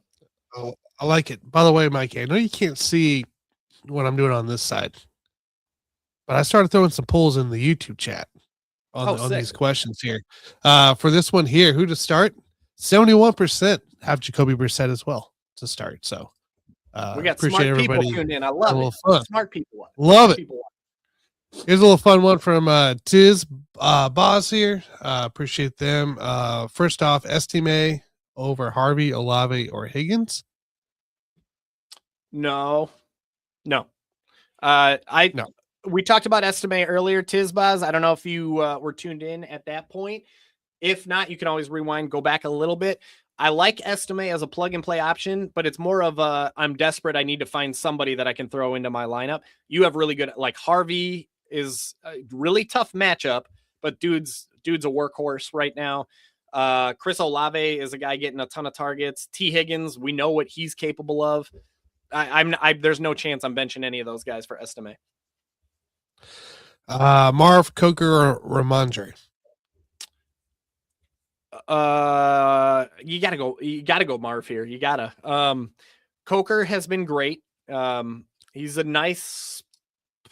So yeah, I mentioned that yesterday I did an AMA on Reddit for an hour, and somebody asked me for some sleeper wide receivers, or not sleeper, but like long shot wide receivers that they could plug off waivers. And Jalen Coker was one of the guys that I brought up. Good matchup against Tampa Bay, possible shootout. He's been getting more involved. He's more effective than Xavier Legette is. And then Ramondre Stevenson, man, you talk about frustrating backfields where it's like, listen, dude, I've never in my life coached an NFL football game. Well, yes, I have. Madden totally counts. So I don't know. Yeah, never mind, dude. Let's get rid of. I know exactly what I'm doing. You know how many Super Bowls I've won on Madden. So yeah, let me talk directly to Mike Vrabel. What are we doing here, man? What do we do? Like, it's TreVeyon Henderson. Give him the ball. Like, take it from me. I've won a ton. I've won so many Madden Super. I know what I'm talking about. Like, but all jokes aside, man, like Ramondre Stevenson is about as boom or bust as it's going to get at the running back position, because on the one hand, it should be TreVeyon Henderson. Last week, he looked as electric as ever. 2 really long touchdowns. Every time he touches the ball, he just looks like an absolute stud. But every week, it seems like they go back to, like, every time it looks like TreVeyon Henderson's pulling away, they go, not so fast. Ramondre Stevenson's back. Problem is, and I wrote about this yesterday on Reddit. Where are we? It is worth noting that as much as he seemingly does get back involved, he did have 15 touches in week 13. It's worth noting that he handled just 9 touches last week and 7 touches in week 12. So he's more fading than he is getting more involved. And the more TreVeyon Henderson looks more and more electric, this is a big game against the Ravens. I would have a really tough time starting Ramondre Stevenson over Marvin Harrison this week. We talked about that game being a possible shootout. We talked about Jacoby Brissett throwing the ball 42 plus times every single game. In 4 full games that Marvin Harrison played with Jacoby Brissett this year, people don't realize that, and it's probably overshadowed by the fact that Michael Wilson exploded. Like, you talk about eruptions, man. Michael Wilson exploded onto the scene this year, and it's overshadowed by that. But people don't realize Marvin Harrison was starting to blow up a little bit with Jacoby Brissett before he got derailed by injuries. He was averaging 13.9 PPR points per game, 8.8 targets. If Jacoby Brissett's going to throw the ball 42 times, even if Michael Wilson, Marvin Harrison, Trey McBride are all involved, that's 10 plus targets each. That's not how fantasy football works, but I'm saying don't be scared of Michael Wilson. Don't be scared of Trey McBride. He scored just 7.8 points on 6 targets in week 7, but then he got 22 plus on 10 targets in week 9, 12 plus on 12 targets in week 10, 12 plus on 7 targets in week 13.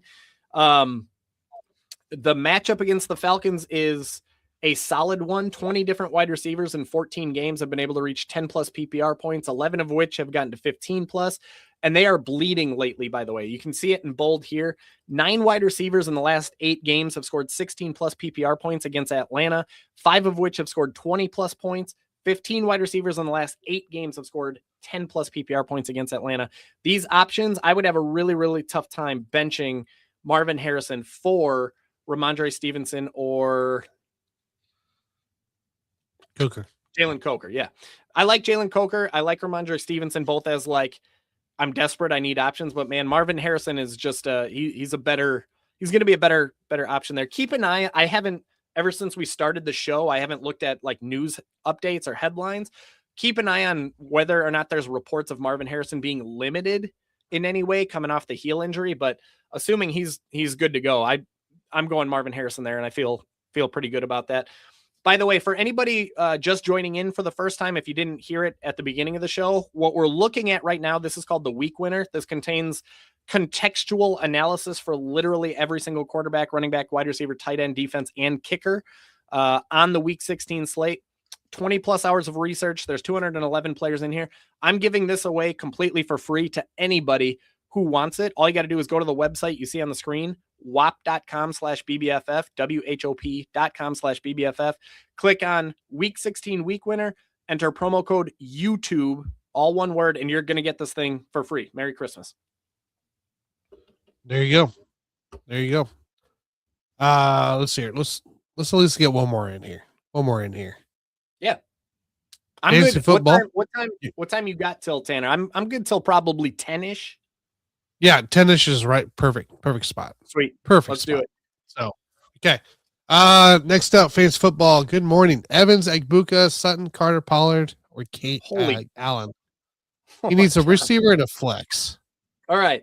So we're gonna implement a rule moving forward, Tanner, that there can be no more than like 3 names because of how long my answers get. And I apologize that the answers can be long-winded, but that's only because I want to give you my full attention and go through the full. You want the right answer, right? Like you want the best answer that you can give. Right. This is how you do it. Yep. So if I don't get to your question today, like I just mentioned, just go pick this up right now. I'm not even asking you for money this week. Just go get it for free. Enter promo code YouTube. The only thing that Tanner and I ask of you, both of which are free, give us a follow on Twitter. Hit that subscribe button on the Basement Brood Fantasy Football YouTube channel. Neither one of those things cost you a penny, but they go a super long way for us. We really want to get to that 1,000 subscriber mark on YouTube, and we're less than 70 away, man. We're less than 70 away. Let's get it. All right.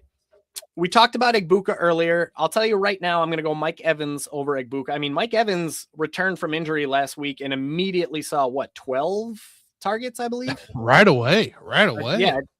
They talked about him being limited, etc. Yeah, 12 targets, 6 catches, 132 scoreless yards, 19.2 PPR points.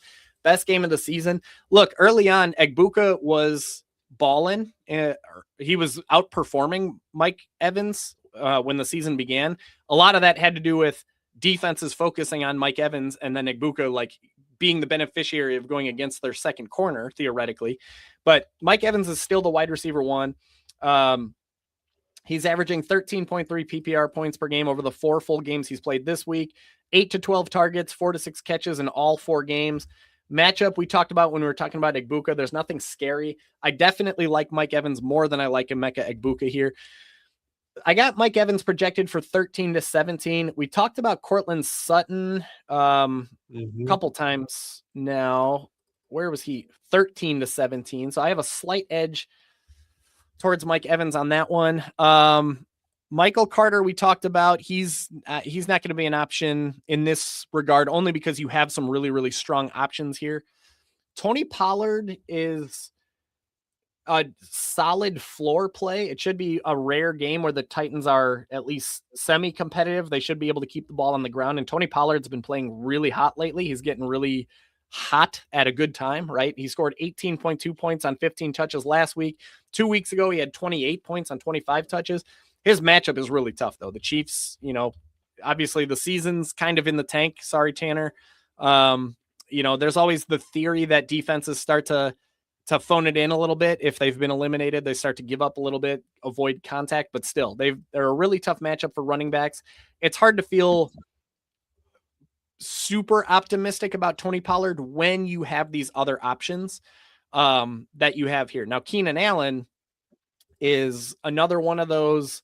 It's been really, really ugly lately, right? Let me find LAC. What game was that? Here we go.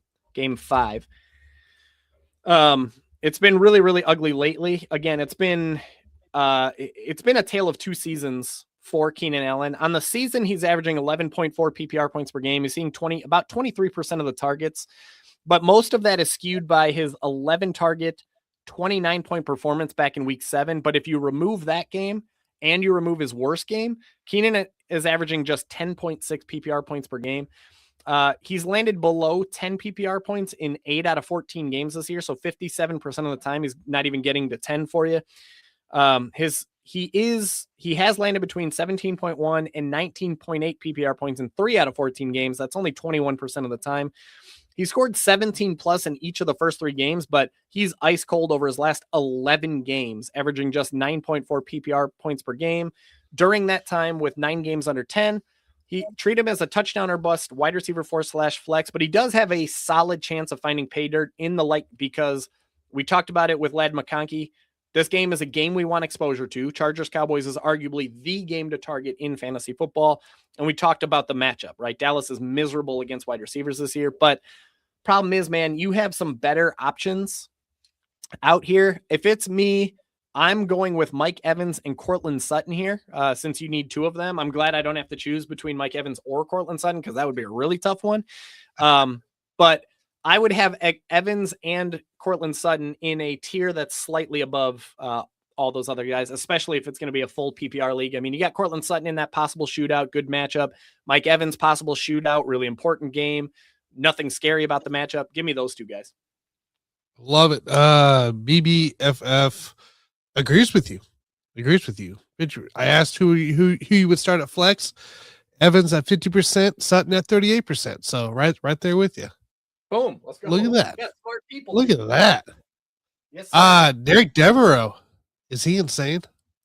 Actually, that's a great poll to put out there. As my most insane. No, and here's why. The key word is the very last word in the question. DFS. Man, one of the reasons I love one of the reasons I love DFS is this is exactly what DFS is for, man. How many other people got JJ McCarthy in their lineups? Probably not many.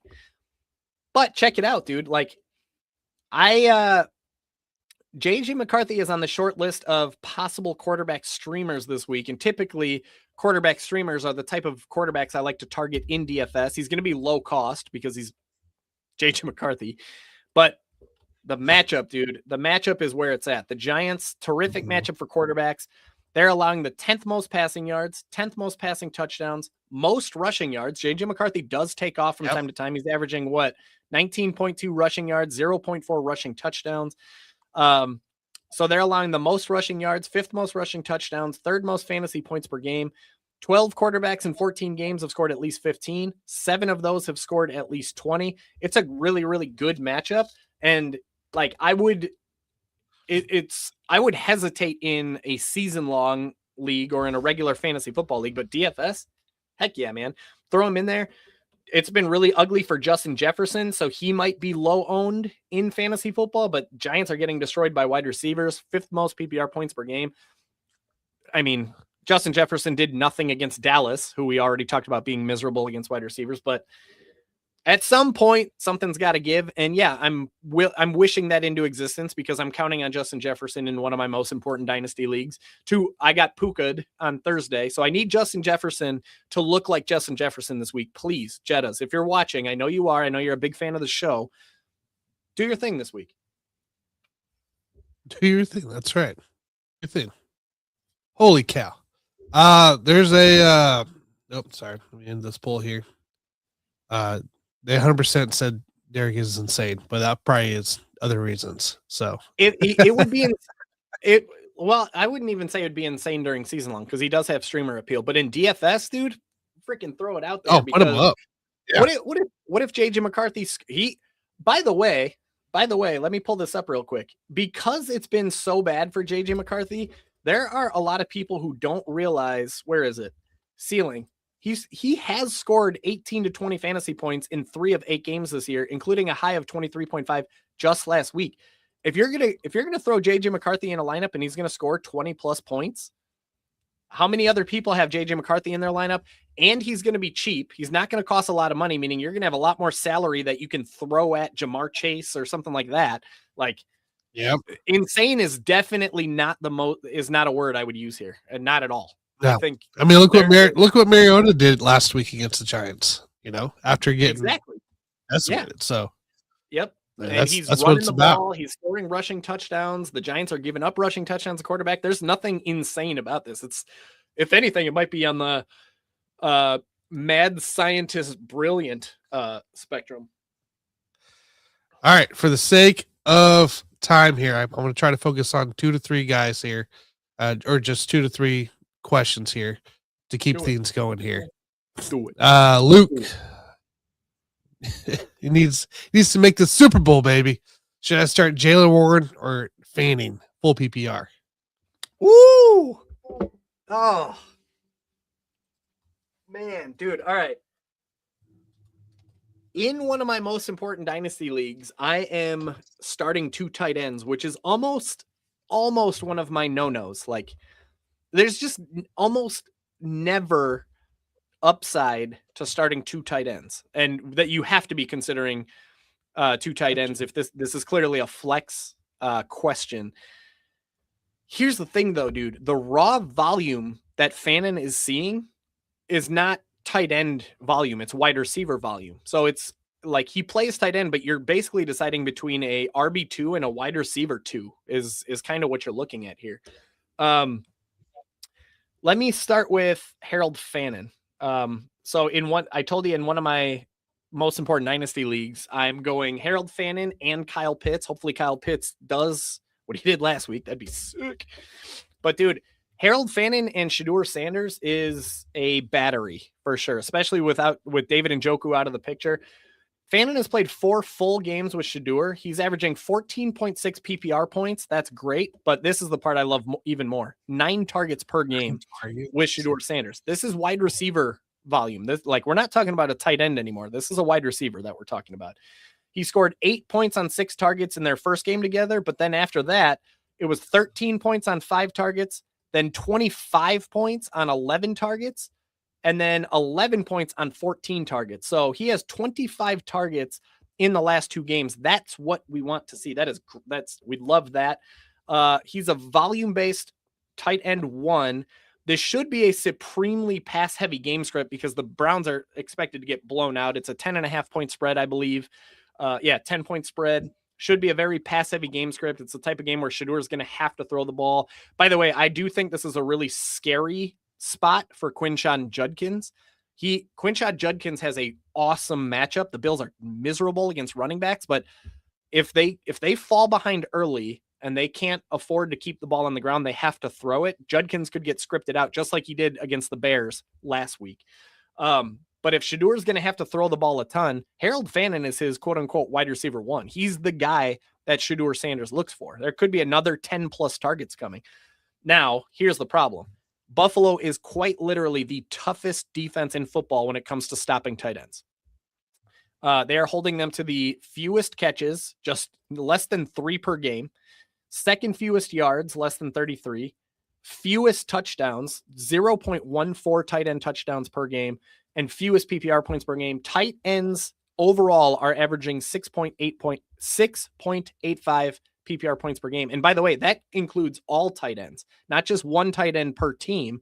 That's like that would, if they played the Rams, that would include Terrence Ferguson, Colby Parkinson, and why can't I think of his name? But anyways, they're tough. They're tough against tight ends.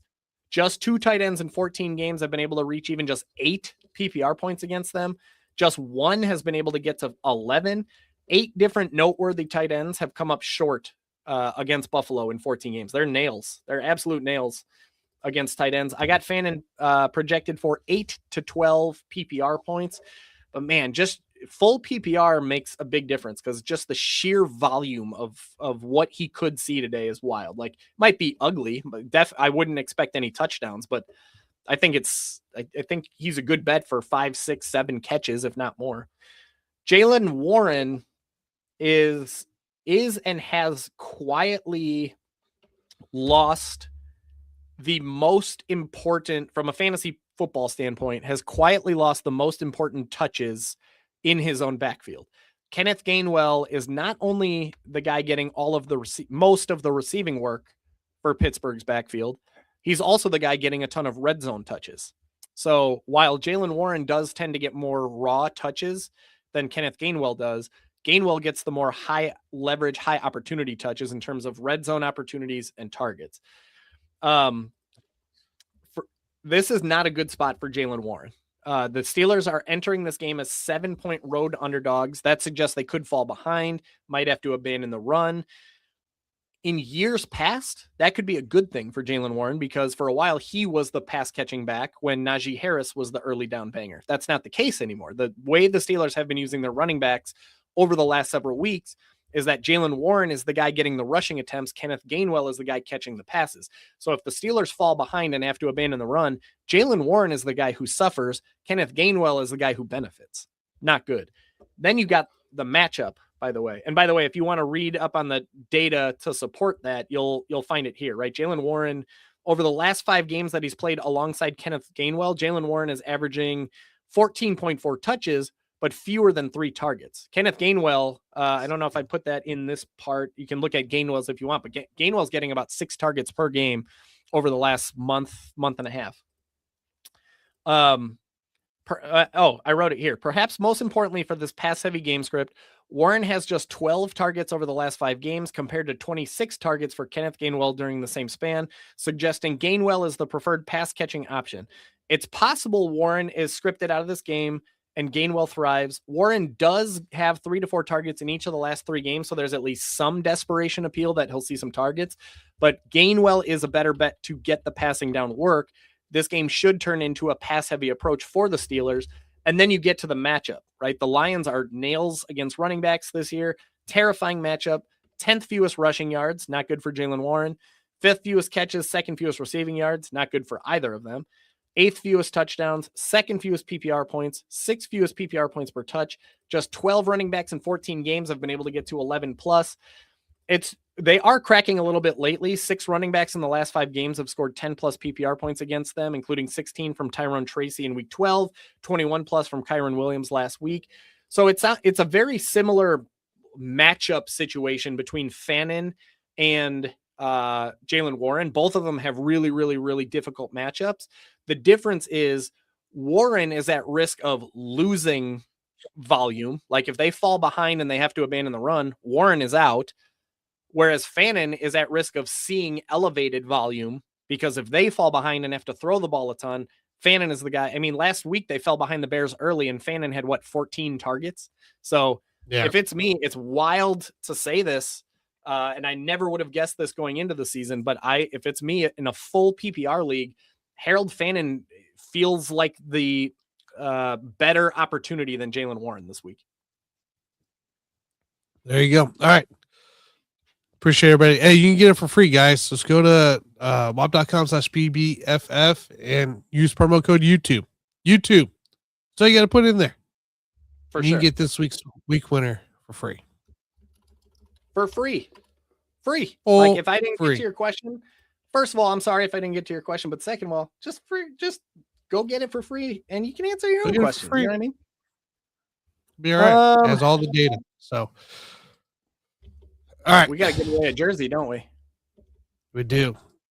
I do have a segment if you need a minute to do it. But I do need a minute to do it. So yeah.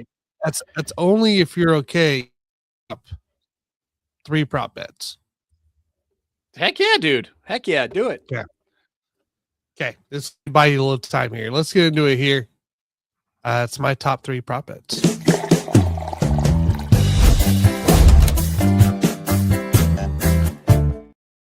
All right. So utilizing the week winner here, I've identified 3 top prop bets for this week here. Okay. And then if you know what the week winner is about, there's still different tabs here. On the TD regression tracker, right up there at the top, Zay Flyers. Ooh. Zay Flyers. You want me to share? You want me to No, share? you don't need to share. Okay. No, you don't. So TD regression tracker, it's great. It kind of tells you like who's due, basically. Yesterday, Devontae Smith was number 8. All right. Let's just share. Let's just show. All right. I'll let you share. So check it out. What Tanner's talking about is right here. It's just this is just math. It's historical data that tells you which players are mathematically due to score touchdowns based on their usage, based on their touches, based on their yardage, etc. So Tanner, have at it. I can turn my screen off if you want, or I can leave it up. No, you're good. Leave it up here. That's fine. So Zay Flowers, anytime touchdown right now is our first prop bet here because this guy is due. And he's going against the Patriots. If you also looked inside the week winner a little deeper, you'll see it's a little bit more favorable, I believe, for that as well. Patriots, aren't world beaters by any means, and Baltimore's going to have to throw the ball in my book. So we're going Zay Flowers anytime touchdown. We're sticking with I won this bet last week. It was kind of a last minute bet here, but I'm sticking with it again. You're looking here at the Jets Saints game. It's 40.5, right? Jets are 6.5 dogs. They're only supposed to score 17 points, and they're going against make sure I get the right position here. 16th, 16th best defense against running backs here. And just the unknown after watching last week, you just don't know what's going to happen there in the Jets offense. So we're taking Breece Hall on the under of 78.5 rushing and receiving yards this week. And my final one here is the matchup of the week that Mikey keeps talking about. It's between, the Chargers and the Cowboys. Quite frankly, I think both teams are going to throw the ball. The shootout potential is there for it also. We're taking Herbert over 31.5 passing attempts this week here. And that will be the first time in like 3 weeks that he's hit over 31.5. So I like the potential there. I like where the data stands. So we got Zay Flowers, anytime touchdown, Breece Hall under 78.5 rushing and receiving yards, and Herbert over 31.5 passing attempts. That's our top 3 plays this week. Dude, I love that. I'm glad you did that. By the way, speaking of using the week winner, let me just share my screen one last time. Speaking of using the week winner for prop bets, it turns out there's a ton of people doing exactly that because you'll see, and I actually shout out to Derek Devereaux. He helps me post an article on my website every week that identifies prop bets using the week winner. But we're not even scratching the surface. One of the cool things is after I put everybody under a microscope, there's a projection for not only a player's PPR points, but also how many touches, scrimmage yards, catches, yardage. This is just, we're looking at Bucky Irving here, wide receivers. You'll see how many catches, yards.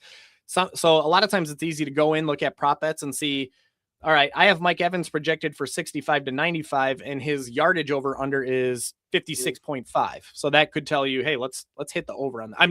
I don't know if it's 56.5. Yep. I'm throwing out a random number. Don't take that literally. But yeah, so a lot of people use it for that. So that's how I look at it. It helps me make my decision there, right? On what to pick. So it's awesome. So, but that's what we'll do. We'll recap it next week here. We'll see where I'm at. But that's my 3 prop bets. Heck yeah, boy. I love that. I'm glad you did that. So I had this ready earlier and then I closed down the spreadsheet that had all the names. And now I'm literally starting from scratch on stupid spreadsheet. So give me a minute. And so basically what we're waiting for, anybody who tuned in and has no idea what we're talking about, I am about to spin a wheel of names, a random wheel of names, and whoever it lands on, I'm going to do this 2 times. Whoever it lands on wins an autographed jersey of their choice, courtesy of Basement Brood Fantasy Football. It costs you nothing. We're just going to give it to you for free as a thank you for supporting my business. Now, when I say supporting my business, the only requirement to be eligible for this jersey giveaway is that you have to be a member of Basement Brood Fantasy Football in one of 2 different ways. Either A, you have to be signed up for the playoff package on my website. So go to whop.com/BBFF. You can sign up for the playoff push there, or you can actually sign up for 2026, which is going to be the 2025 draft guide you're going to get. Derek Devereaux's baseball draft guide is going to be available. You're going to get every single week winner for the entire season from week 1 all the way through the Super Bowl.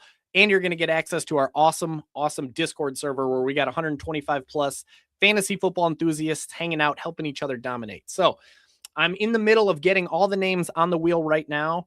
If you're getting signed up, just drop us a note in the comments so I can make sure in the comment section so that I can make sure that I get you on this list. But I think I have pretty much everybody. I just have to do some copy and pasting now into the wheel thing. Copy and paste. You know it, man.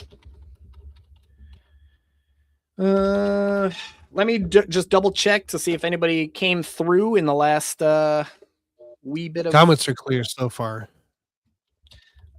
Let me see though, just in case somebody signed up earlier when we mentioned it.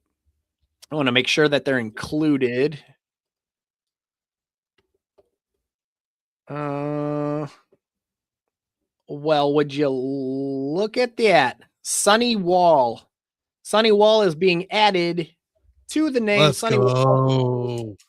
I'm not Sunny, if you're still watching, thank you for tuning in. Thank you for supporting my small business. Guys, this is what I do full time. This is what I do for a living. This is how I try and put food on the table. I quit my corporate career in March of 2022. So I cannot emphasize to you enough how much it means to me when people take a chance on the business, take a chance on Basement Brood Fantasy Football and support the business, man. It's literally life-changing every time somebody signs up. So Sunny Wall, thank you for signing up. Let me get you added to the list here, and then we can get busy on this thing. And good news, by the way, I have a brand new computer, so it shouldn't explode this time when we spin. I don't know if you guys were tuned in many weeks ago. I tried to spin the wheel of names, and my computer basically was like, "Nope, we can't do this and live stream at the same time." And it did not go well. So, this wheel of names is wild. All right, let me pull it up on the screen here. Can't actually see anybody, but that's how many names are in here. Oh, even if I enhance it, it doesn't. It's not going to do nothing. All right. So here we go. Let's go ahead. We're going to spin this thing 2 times. The way that it works is whoever it lands on, you're going to win an autographed jersey of your choice. So what I'm going to ask you to do if it lands on your name is send me an email, and I'll get in touch. I have your emails as long as I can figure out who's who. I'll get in touch with you. I'll ask you to send me a list of 5 to 10 different players that you would like to get your hands on. Now, I'll be completely transparent with you. There's some names that it's just never going to happen. Like, you can't come at me with like Reggie White. Like, Reggie White's like in $1,000 jersey and really impossible to find, especially considering he passed away many years ago.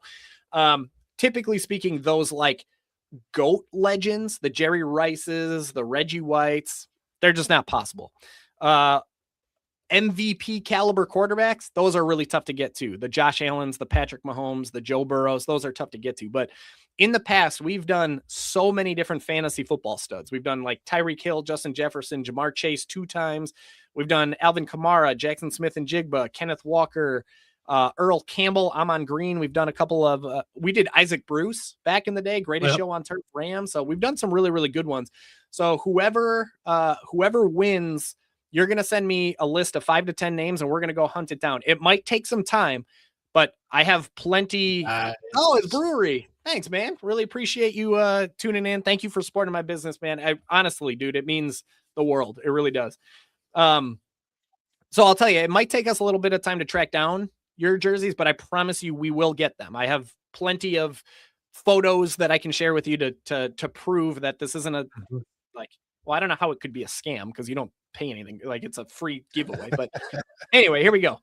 I'm going to shuffle these names 5 times and then we'll spin this bad boy. Okay. 1, 2, 3, 4, 5. Wait, hold on. I got to get, my wife is in here. I just saw her name. I got to get her out of here. Where is she? We can't have her skewing the results. All right. Now that my wife has been removed, she would pick Jordy Nelson, by the way.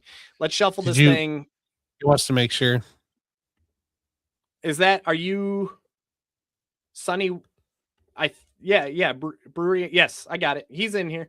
That's who I had as Sonny Wall. And I got the email in here as well too. So we should be good to go. Because he's got the same, his email is similar to his, I'm not going to put his email out there, but his email is very similar. It's got to be him. So 56 minutes ago. So I appreciate you, Brewery. Thank you. All right. I promise you're in here. I got you in. This is what I have your name as, Brewery Imperial. Sorry if I'm putting you on blast or something. That's not the intent there. All right. I'm going to shuffle this 5 more times since I took my wife out now. 1, 2, 3, 4, 5. All right, man. Should we spin this bad boy? Hit it. All right, this is spin number 1. We're going to do this 2 times. Here we go. It's already better than last time. So brand new computer, baby. Brand new computer. Don't worry, it pops up. Philip, let me write this down. Nice. Philip, congratulations. If you're tuned in, I was like, why did that happen? If you're tuned in, go ahead and get in touch with me to let me know. Give me a list of players. If you're not tuned in, then I will get in touch with you to get me a list of players, and we'll get that for you. I work with BS Collectibles, which is a shop here in Wisconsin. These guys are awesome. They are the ones who, all kinds of sports memorabilia, jerseys, helmets, baseball bats, which have been pretty hot lately. They actually put on a pretty fun show on TikTok most days, where they do a bunch of unboxings and giveaways and contests and all that. I highly recommend giving them a follow. BS Collectibles here in Wisconsin. All right. So Philip is one of the winners. I don't want to remove him because he should have an opportunity here again. So let's shuffle it 5 more times and spin away. This is going to be the final jersey giveaway. That last one was for November. That's how far behind I am. But this one is for December, and this is going to be the final jersey giveaway of the 2025 fantasy football season. Here we go.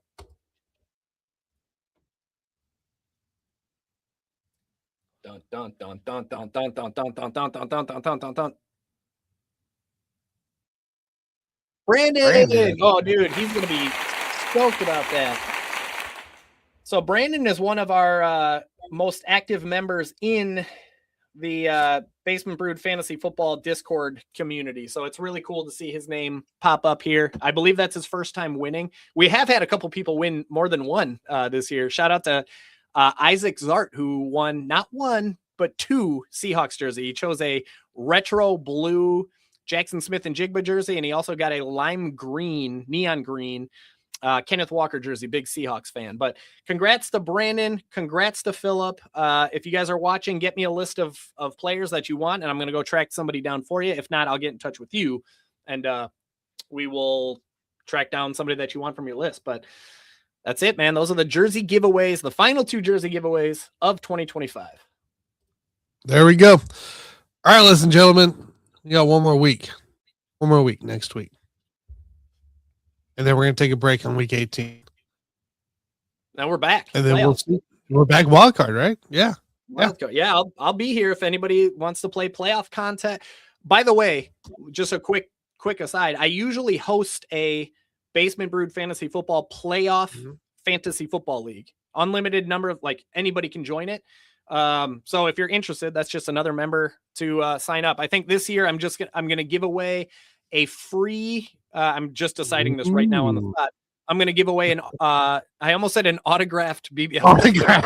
I'm not going to Yeah. I'm not going to autograph it. I don't have that kind of ego. But I am going to give away a BBFF hoodie to whoever wins the NFL or the fantasy football playoff contest.